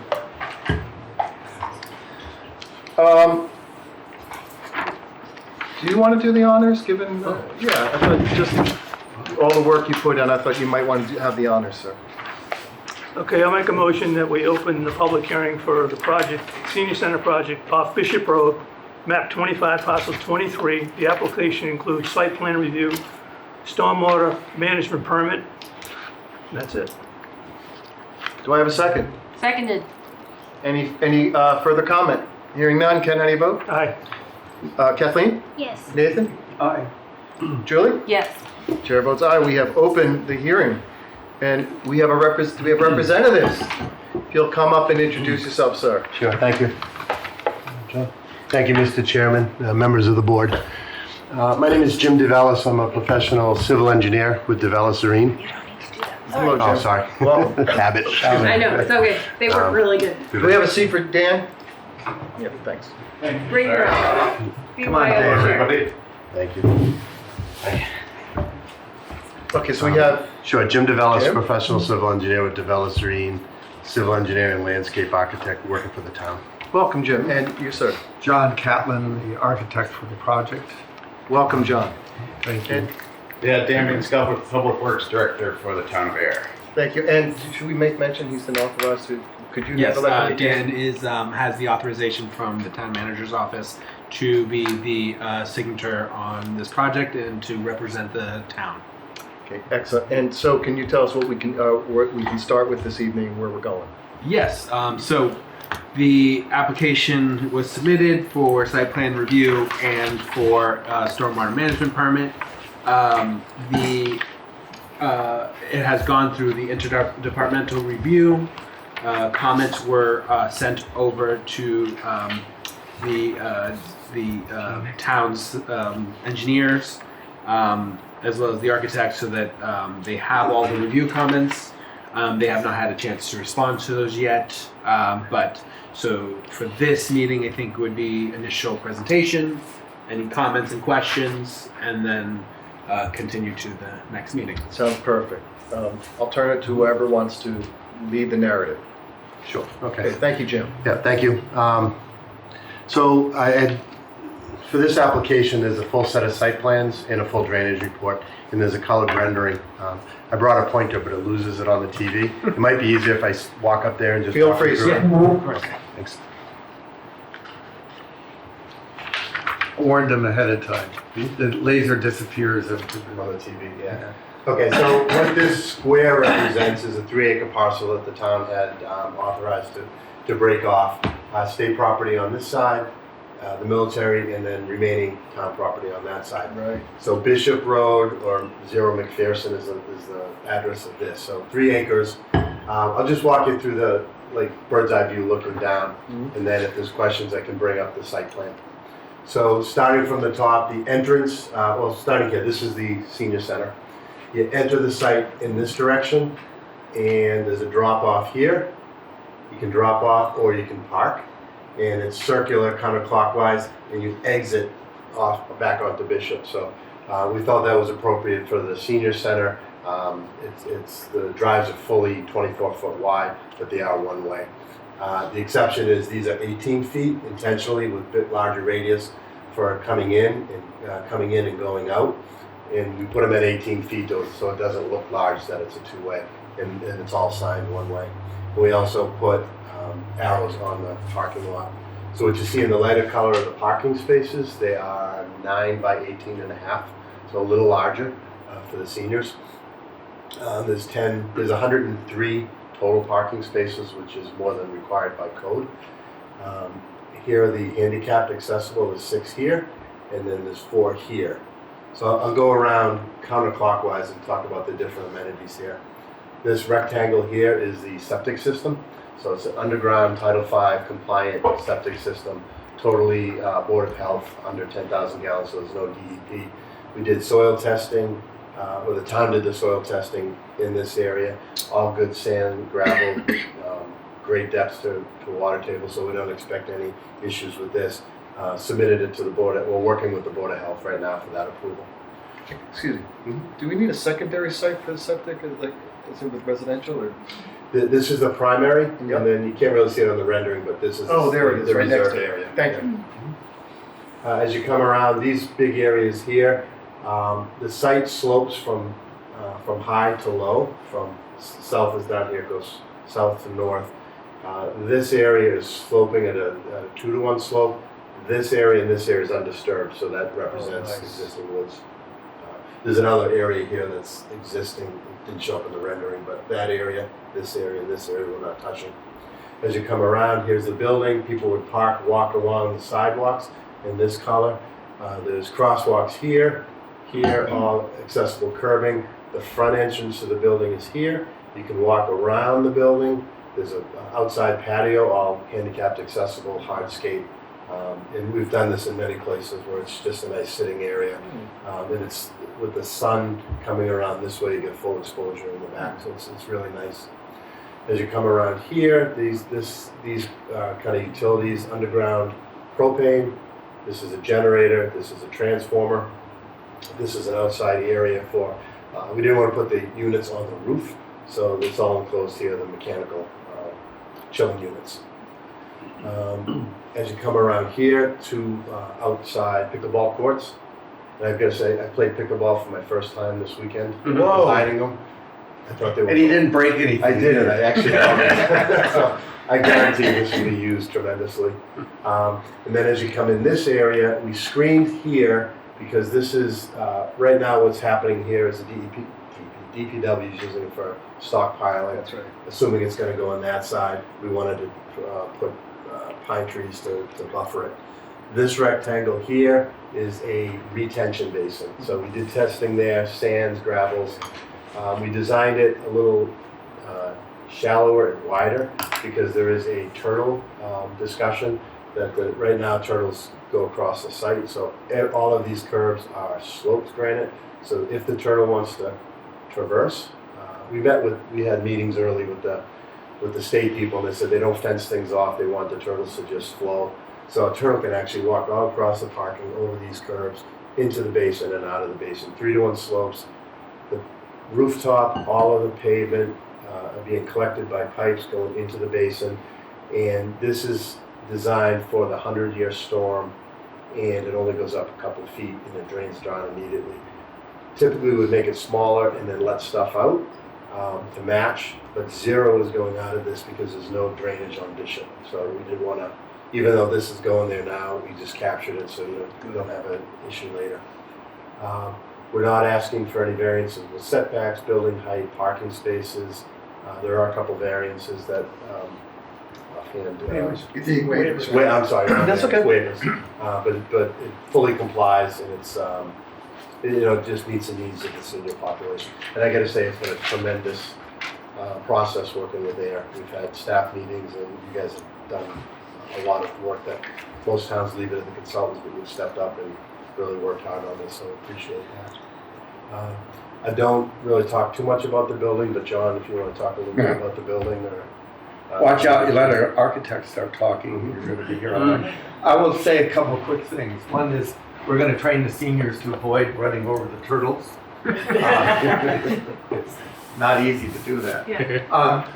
What's unique, just a little background, we've designed about 50 of these, not always in Massachusetts, around the country. And as Jen said, this committee's been really good to work with. The idea of the senior center is safety. And what Jim was, we have one way in and we have one way out.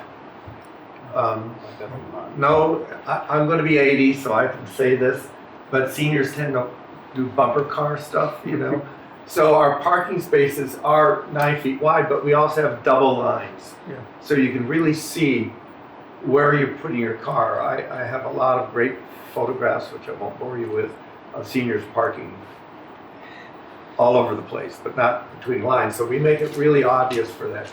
Jim also mentioned that we have very clear arrows on the pavement showing where to go, but there's also all this signage. We have one way in, we have stop signs telling people where to stop. Handicap accessibility is critical, so we locate the handicap parking adjacent to the building. I don't have to walk across the parking lot with my walker or be helped with a wheelchair. We also have what we call a drop-off area. And oops, did I? Nope, that was me. I touched it. Touch screen. We have a drop-off area because for some elders, it takes 5-10 minutes to get out of the car and get situated. And we allow enough room there for multiple cars to line up and you can still go by. There's bollards all along here and we have a zero curve. So the bollards stop the cars from hitting the building and the zero curve allows people with walkers and wheelchairs to access the building. Nice. Coming into the building, we bring out a canopy that's to the edge. We generally don't go over it. A lot of people say, why did you do porte cochere? They tend to knock the columns down. Seriously, They do. it No, really, I it really believe you. happens. In fact, all of our lighting, dark sky lighting, will have full photometrics on it. All our lighting is sitting on 24-inch diameter concrete bases that are 30 inches high, because I've been to senior centers where they don't have that. You can see the light poles laying down along the side of the parking area. And it's a common problem, so it's safety.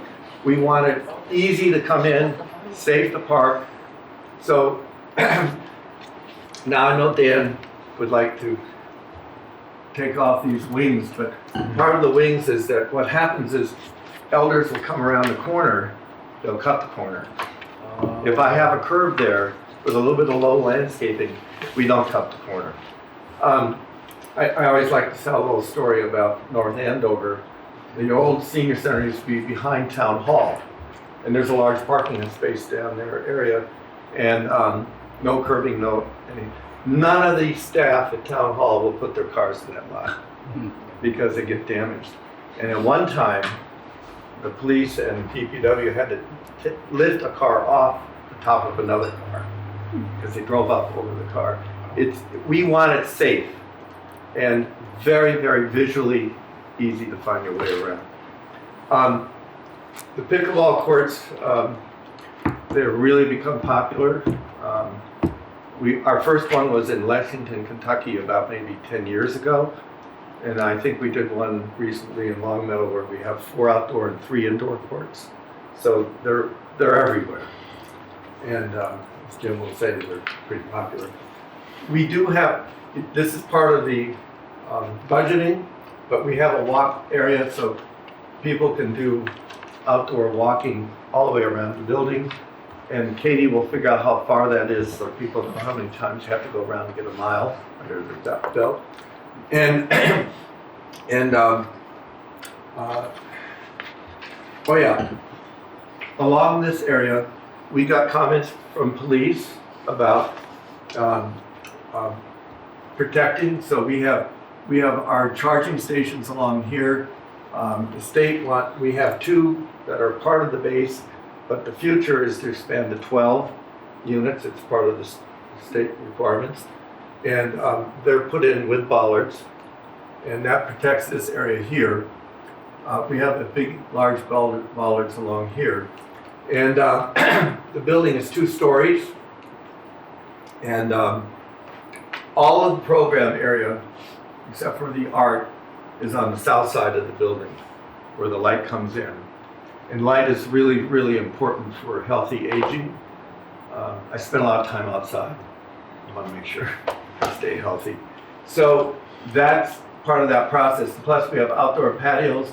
We have a cafe here, so we have outside seating for a cafe as well as inside. And what's really unique about that is because some people will come by the senior center, meet with friends, have a cup of coffee, and not go into a program. Others will come early for a program, and that's part of that process. Because there's 3 key issues that these centers do. Nutrition, eating properly. As we get older, we get a little bit lax about how we feed ourselves. If we lose a spouse, we might not be preparing the meals we should be. The center helps with that. 2, socialization, which is key. Number 1, we want to get seniors out of their homes and into this facility. And it'll be amazing. How many people do you see now, Katie, at your center? I don't know. We served about 600 last year. Yeah, how many a day, maybe? Oh, a day, like 30. Yeah, you'll get more than triple that here. It's automatic that you get anywhere from 3 to 5 times the number of seniors participating, which is really, in your town, I think, what are we, 35, pushing 40% elders, over 60 that is. That might shock some of you if you're 60, you're kind of elder. But that's what we're all about. And then the last of the three items, nutrition, socialization, the third one is physical workout. And we have a full fitness facility in this. And it's really interesting. I've been doing this now for about 40 years. 40 years ago, nobody ever thought about fitness. Nobody thought about pickleball. Nobody thought about, even the nutrition was kind of like, it reminds me of my school lunch when I was in grade school. We're so much better now about understanding what it means to be properly taken care of. So that's a little, you've all been here a long time, so I'm going to shut up. But if you have any questions, we have outside patios for sitting out in the sun, in the good weather, which is sometimes happens in New England. It's a beautiful site. It's one of the nicest sites that we've worked on. And although we don't have a lot of neighbors right now, you never know whether you get food down the road. And I think there are some really good points brought up. I know that Dan had a number. We've answered them, but we're not giving it to you yet. But I think all of this will show up and get resolved in the process. And I thank you for your time. Hey, John, you're look up going to there. beat me up too. I want to ask a question. I know you successfully addressed this in the narrative, but just for the record, if you could explain why the parking is in front of the building. Yeah. As Well, opposed to we looked at a number of sites. Yeah. Okay. And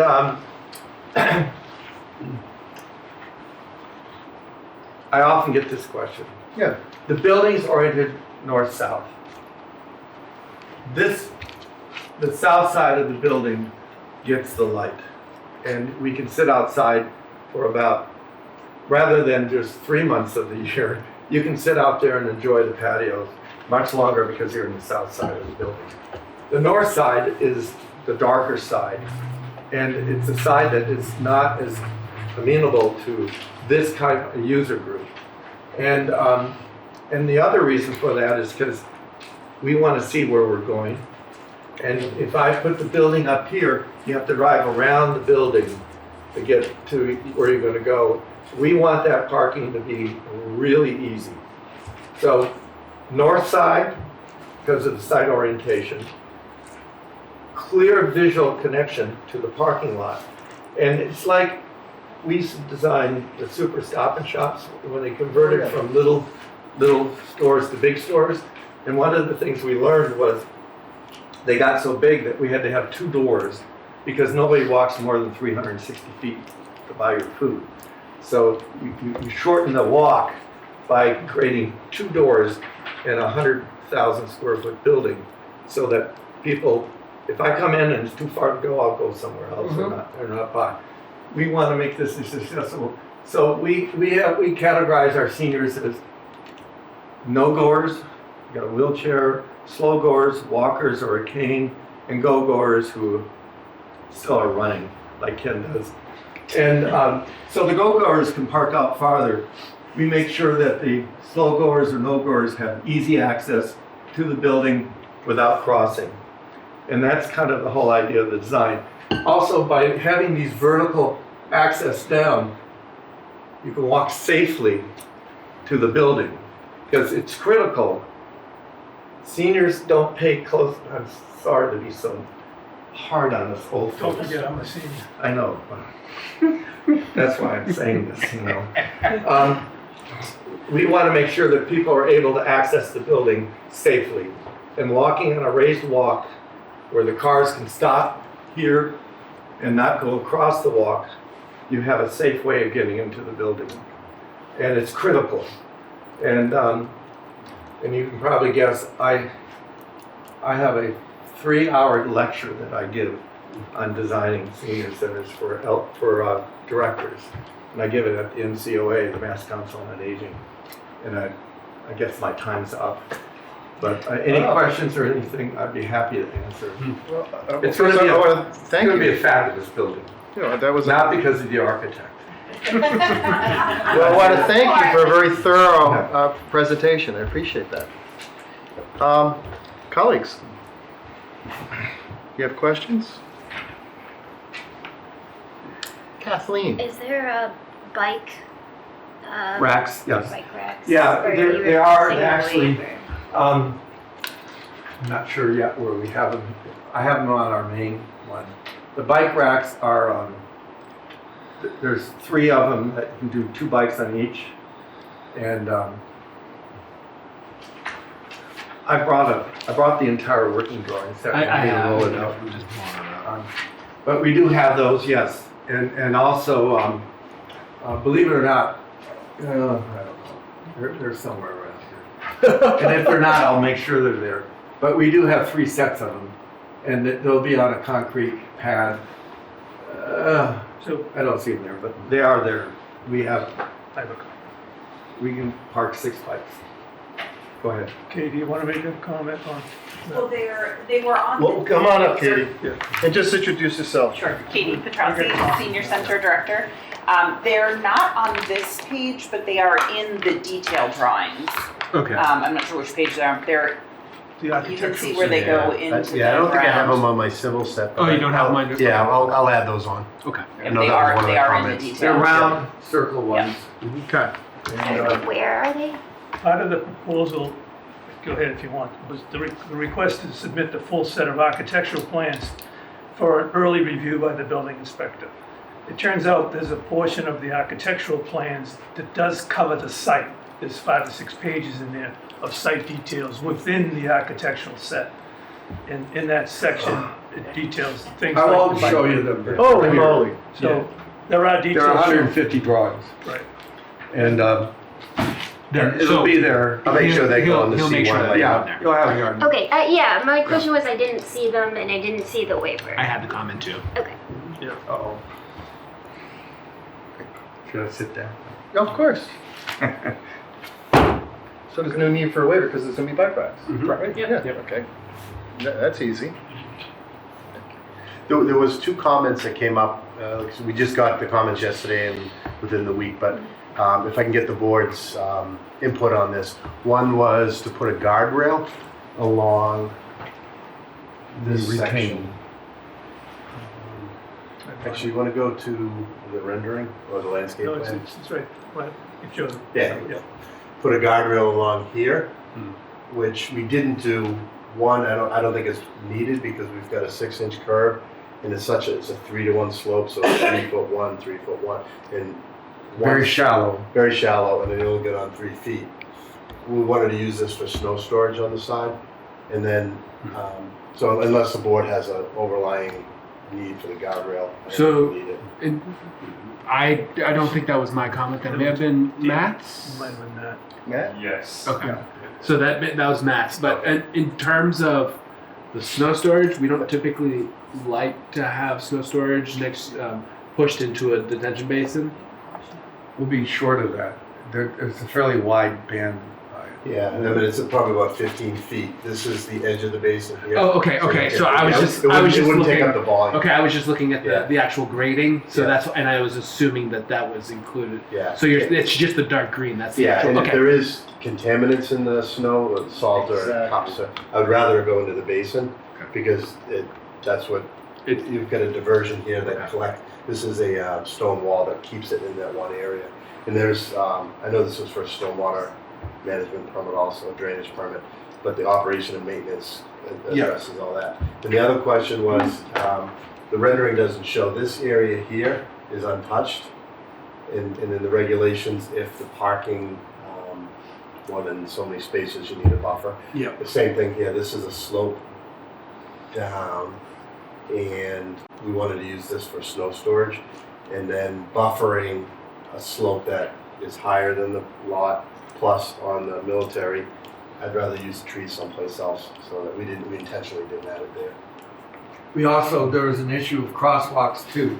Our crosswalks are, they're going to be, they're delineated as it's going to be stamped asphalt, painted in a brick color. Oh, okay. So that they're very distinctive.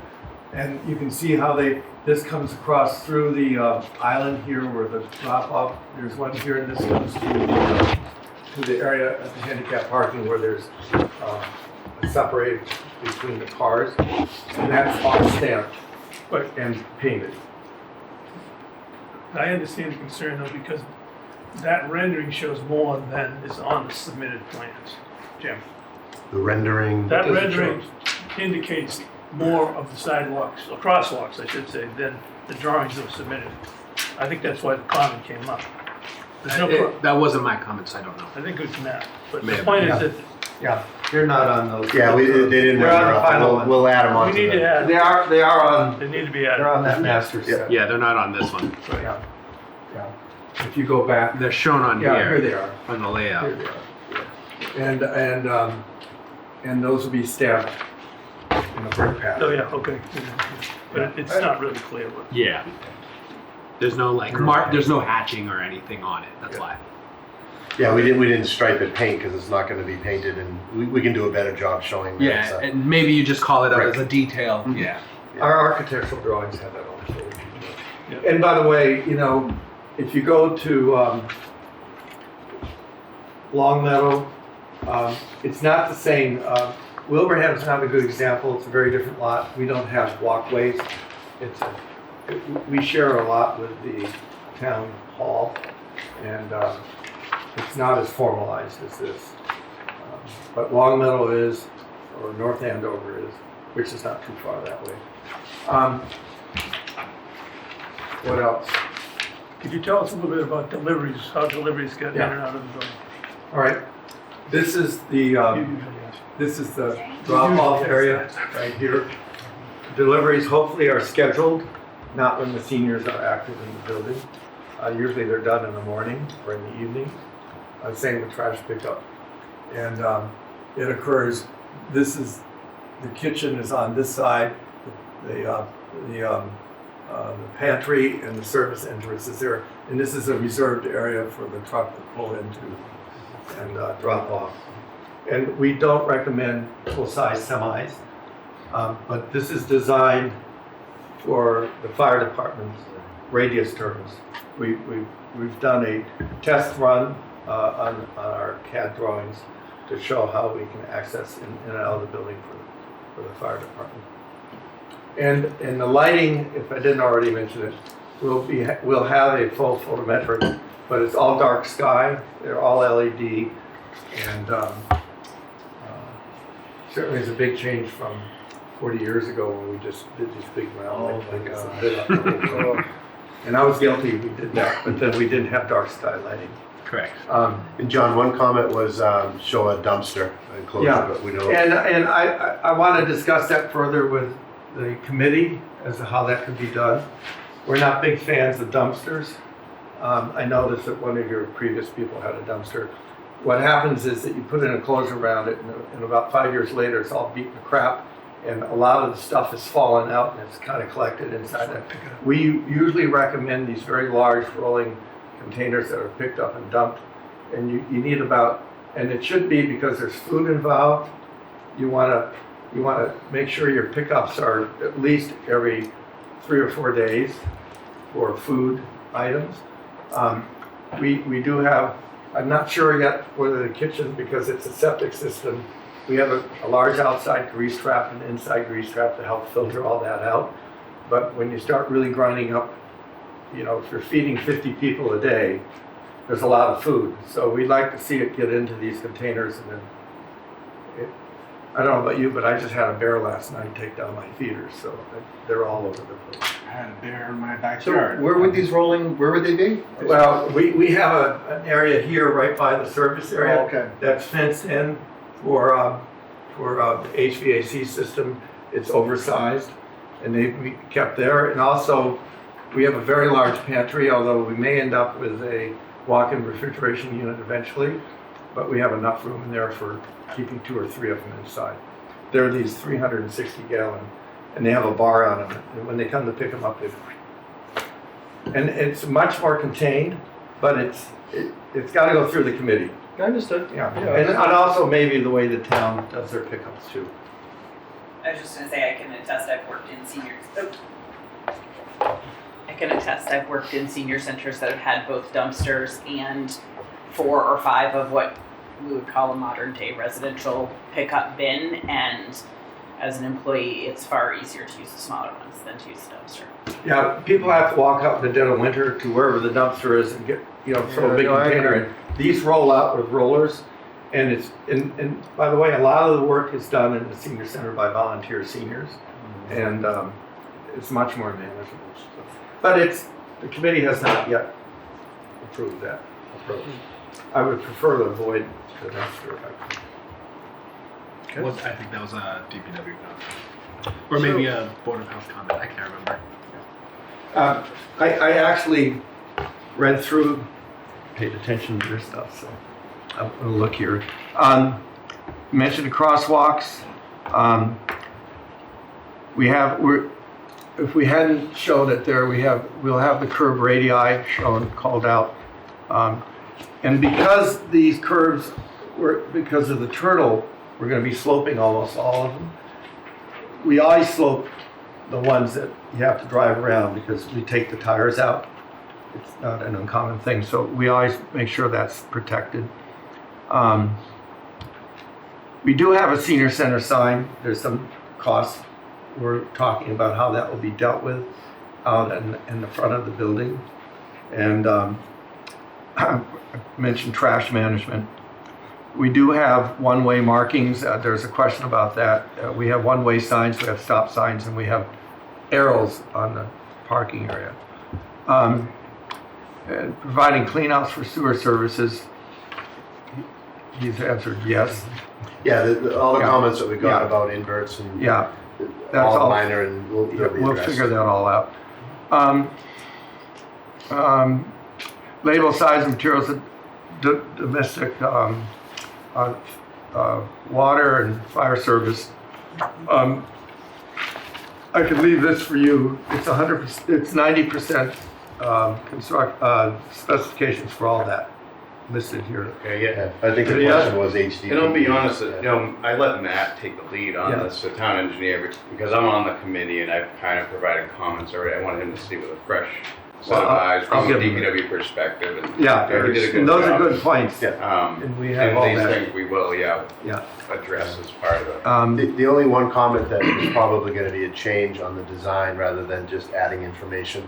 Right now, we're showing one water line coming from Bishop. It's not on Bishop yet, but when it comes, there'll be one line, and then we break off. We usually split it at the building. Yeah, but you're asking for one fire line and one domestic line, so that'll be all the way from the street. That's kind of a big. We can talk. We talk outside of this. We'll work that out today. On that, that's our standard. So let's talk. And we can certainly do that. And then we don't get involved with relocating the fence, the gate. I think somebody else is handling the relocation of the gate. It was brought up. How we're doing? I can speak over the town meeting last night too. We've worked with Devon's, so the building committee, and U.S. Fish and Wildlife, and got approval and agreement with Devon's to move it about 200 feet west of the existing brush. I call it the brush dump gate, the access to the brush dump. So that's the McPherson Road gate that's currently near the cemetery will get moved all the way down to there. So there will always be access to the site. And right now I'm working with Mass Development, and we have a agreed to plan to do that, and it includes signage up at Park and Bishop. And if somebody wanders down there, you have a turnaround too. Yes, and if it's a fire truck vehicle, they turn around.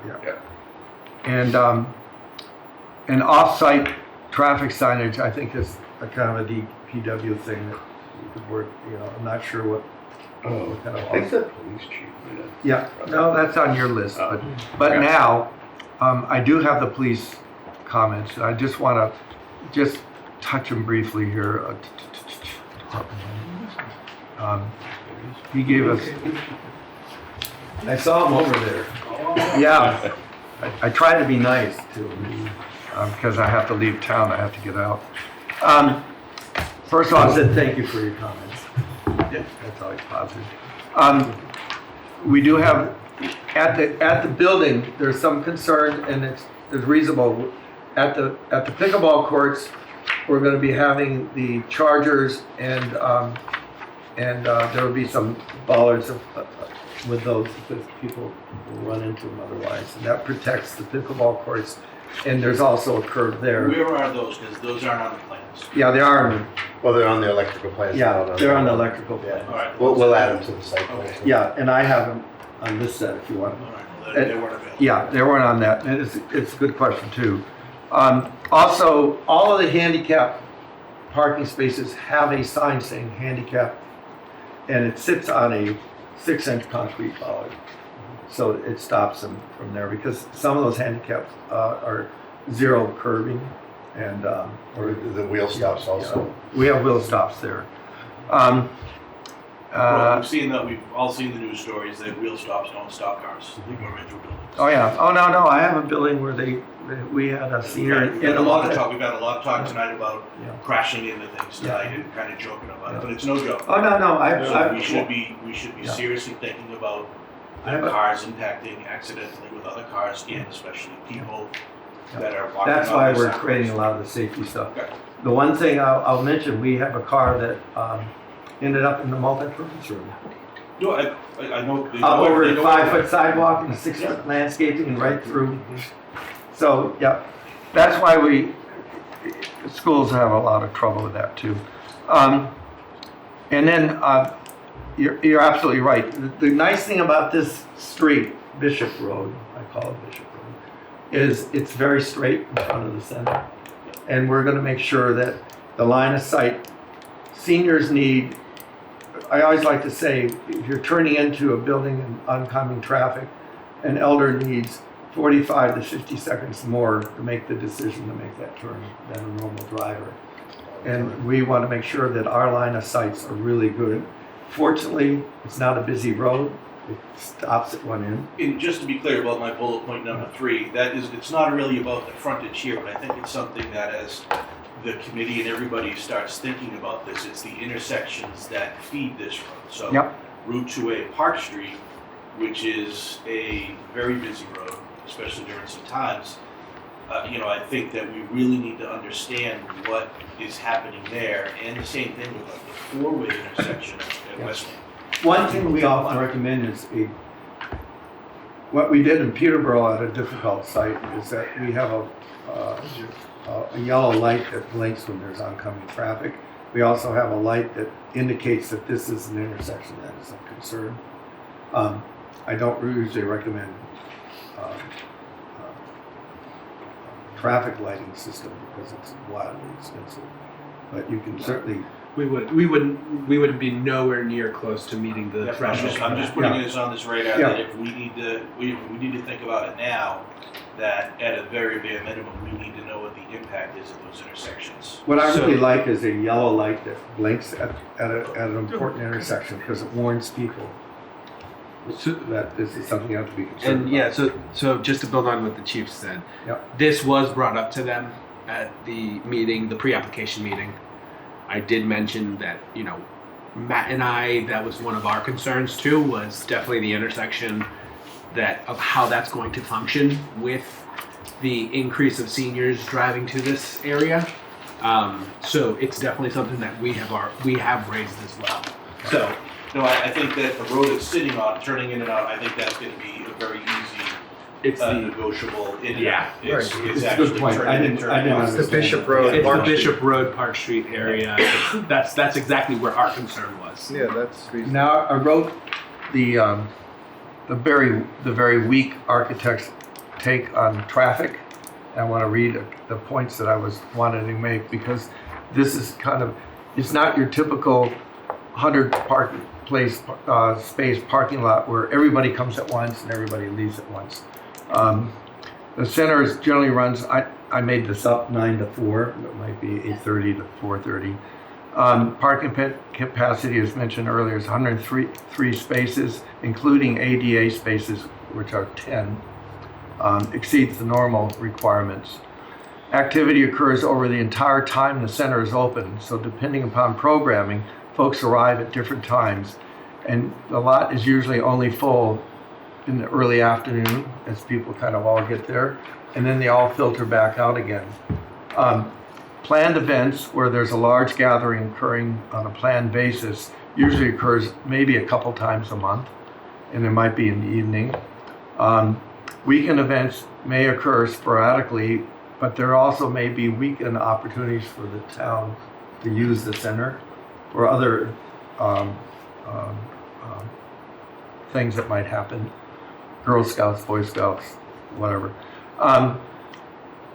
We don't expect excessive traffic over a short time period, except for the planned events, where there might be a soiree at night where we all get together and dance or something. So I don't think town meeting approves soirees here. Oh.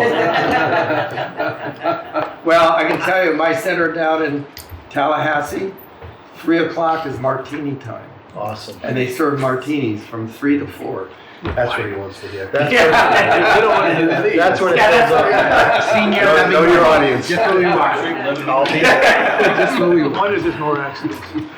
Okay, All right. Florida. So Move on. Okay. So I'm sorry.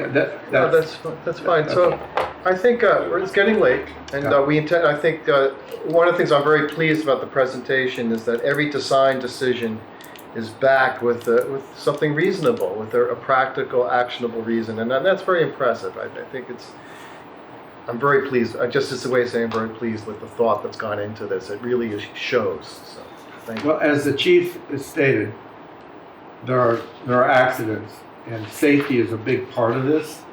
And we've been working on these things for many years, and we've learned a lot from our user groups, our police and fire about safety, and the town's liability of not providing those safety elements is critical. Yes. So we want to make sure we get it thought out. Okay, thank you. Yeah, I appreciate it. And I care about the turtles too. I don't want them. No, we don't want them in the tire treads. That's true. All right, thank Well, you. thank you for your time. Thank you very much. Appreciate your time. Public comment? Public comment and opening to the Sure. board. Oh, yeah, too. sorry. Yeah, I know that. So first, I'll open to the board. If you have questions for this evening, or perhaps you'll Yeah. save them for the next meeting. Not at 8:30. I just had a very quick question. How tall is the chain link fence around the pickleball court? It's 10 feet. Okay, and that And it's not chain link. It's a little bit it sexier. says chain link fence. Well, that's because this guy doesn't know any better. It's the same. Yeah, we have one that's tough. It's actually probably a little less expensive than chain link, but it's more of an architect. Okay, so enough that you're not going to get balls in the basin or hitting cars. Anyone else? Like to open up the public anyone left in the room? All right. Public comment, either way. Yes, J.L. Dreyfus. Oh, there's a hand. Yep, J.L. Dreyfus? Unmute. Sorry, I was not being intentionally quiet. I could not unmute. This is Julianne Govank, 34 Broughton Harvard Road. I had a question about the parking area to the right of the main entrance. It notes by the drawing that there is a crosswalk from the end of the last space over to the front walkway of the building. Mm-hmm. Those spaces in front, they're all handicap spaces, right? Oh, she's talking about over here. These? Over here. No, other side. Right here. Yeah, over here. Yes, thank these are you. handicapped. It's very small on my screen. Those are handicap symbols, so all of those spaces are handicapped, correct? Correct. Okay, so would that be like van parking, or would that be just like regular handicap parking? And this is why I'm asking, if the crosswalk is going to go between spaces, is there a concern that cars will not be able to see people possibly crossing across that way, especially people that are coming through the drop-off area and taking a right to exit out? Is that a concern at all? That's a good point. I'll look into that. Yeah. There are van spaces. Those are the 8 foot wide Yeah, these and are, 8 foot. I think these are going to be over here. Yeah. But I'll look at that. Bringing a crosswalk into striping that's shared may be an issue. That's a good point. Actually, yeah, it's a good point. I think that we will get pretty good visuals there, but it's a good point to bring up. Thank you. Okay, anyone else? I will Don't take, see any other hands. I will take a motion for continuance. Move that we continue the public hearing for off Bishop Road, or 0 Bishop Road, Senior Center, map 25, parcel 32, application for site plan review and stormwater management permit to the May 26th Ayer Planning Board meeting. Seconded. Excellent. Any further discussion? Ken, how do you vote? Yes. Kathleen? Yes. Nathan? Aye. Julie? Yes. Chair votes aye. So we will continue the open public meeting on May 26th. Thank you very much. Thank you, everybody. Appreciate your time. Much appreciated. Just so you know, we don't have meeting minutes tonight to approve. So just as the project status updates. Yes. Let me just pull up my. And I think I'll just do the most important one right now, which is the Lincoln Hill. Let me just find it. All right. All right. So in terms of the Lincoln Hill project, as of right now, the VOA parking lot. So the lot is paved and striped. The media has been installed in the bio basin. The plants are being delivered on Thursday. The conduit for the lighting poles were installed today and scheduled to be inspected tomorrow. The goal is to have the parking lot project wrapped up by May 15th. Wow. Once the work is done on High Street, the striping company will come back and create the loading zone on the side of the BOA.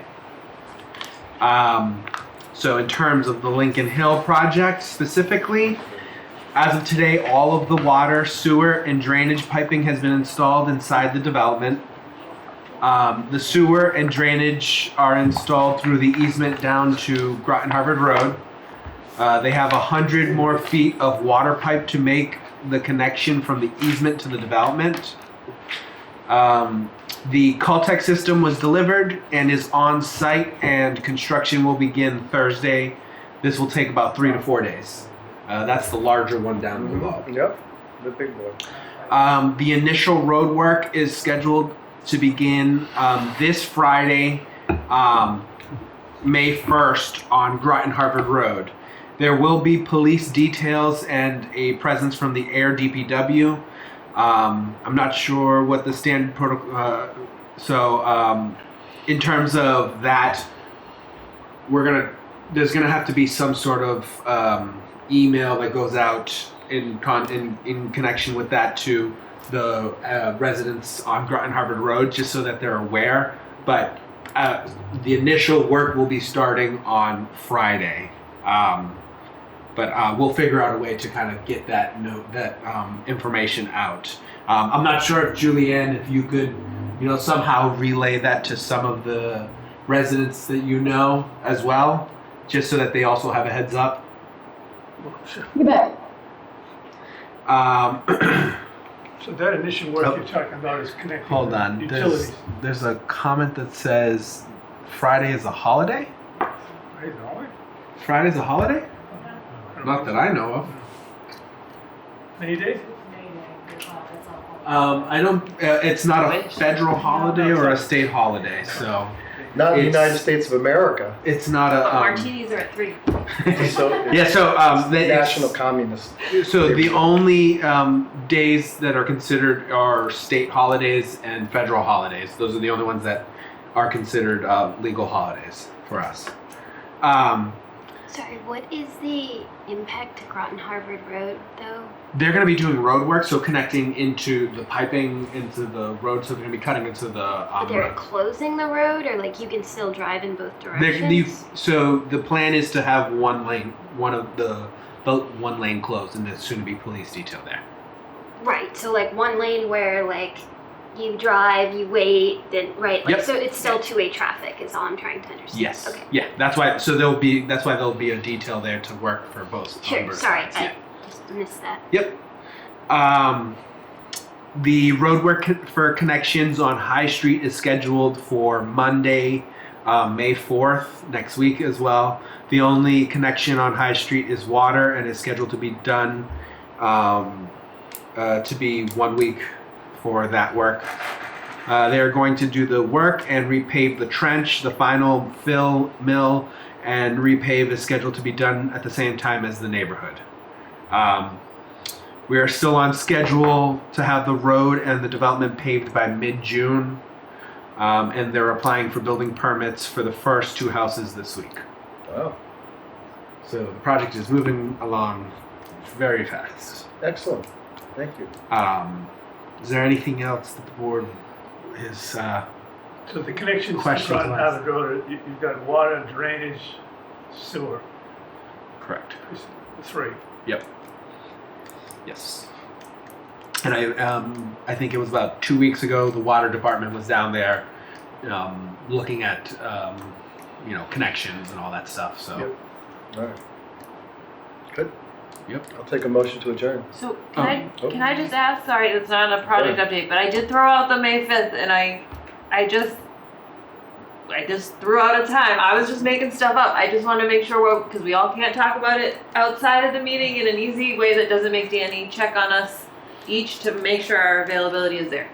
I had mentioned Zoom because it's also they're going to be filming the select board, so we would be able to record this and put it on YouTube for people to watch in a much easier fashion if we were all on Zoom together. Yep.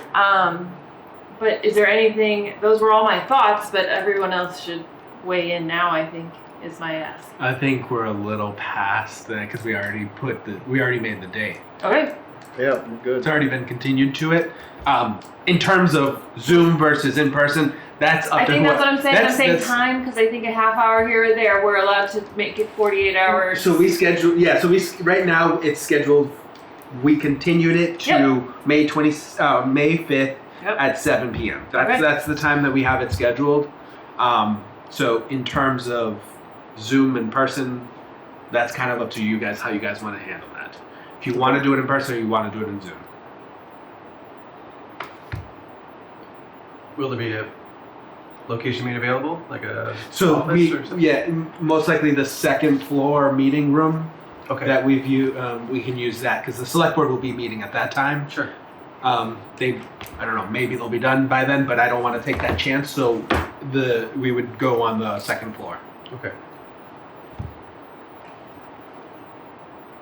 I just need to know for filming. I'm on the board of APAC. What do we need from? It would still be on Zoom. We wouldn't need them to record. Right. Okay.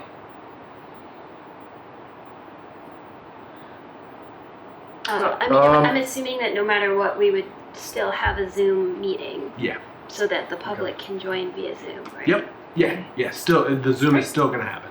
Okay. In essence, it's a hybrid meeting, but there'll be no filming by APAC. Correct. Yes. Yes, but it's also a That's fine. difference. So remember how the Zoom screen works and how we're filming ourselves and how we're sitting there. So whose screen are we seeing? Whose face are we seeing, Danny? Yeah, so the way it'll work is, so in that meeting room, Yes. the Zoom is on the... We use an owl. There is a Zoom room in that room. There's an Yeah, owl. That's nice to hear. yeah. I have not been in that Yeah, room. there's like so- a screen that has an actual Great. Zoom camera on it. I will do my best to be there, and if You will not, send I'll us be the Zoom link information? Yes, that'll be part of the agenda. There's 2 comments. Yep. Yeah. Yes, Sorry, guys. who was first? I don't know who was first. Rachel. I think Rachel? Hello, Ms. Kazara? Hello. Apologize. Thank you, Mr. Chair. I just had a quick question. I apologize. I don't think you saw my hand when you all were talking about it. But it's in reference to the work on Groton Harvard Road. Should we expect any sort of anomalies with regard to our service, like water and, should we expect any sort of surprises with regard to that kind of work? Is it really invasive or, I apologize if you touched upon, I didn't quite catch that. So I can't 100% answer that for you. I think that would be more of a question that I'll have to reach out to the DPW to get an exact answer for you. So what I'll do is I'll talk to the DPW tomorrow and I'll send something back to you.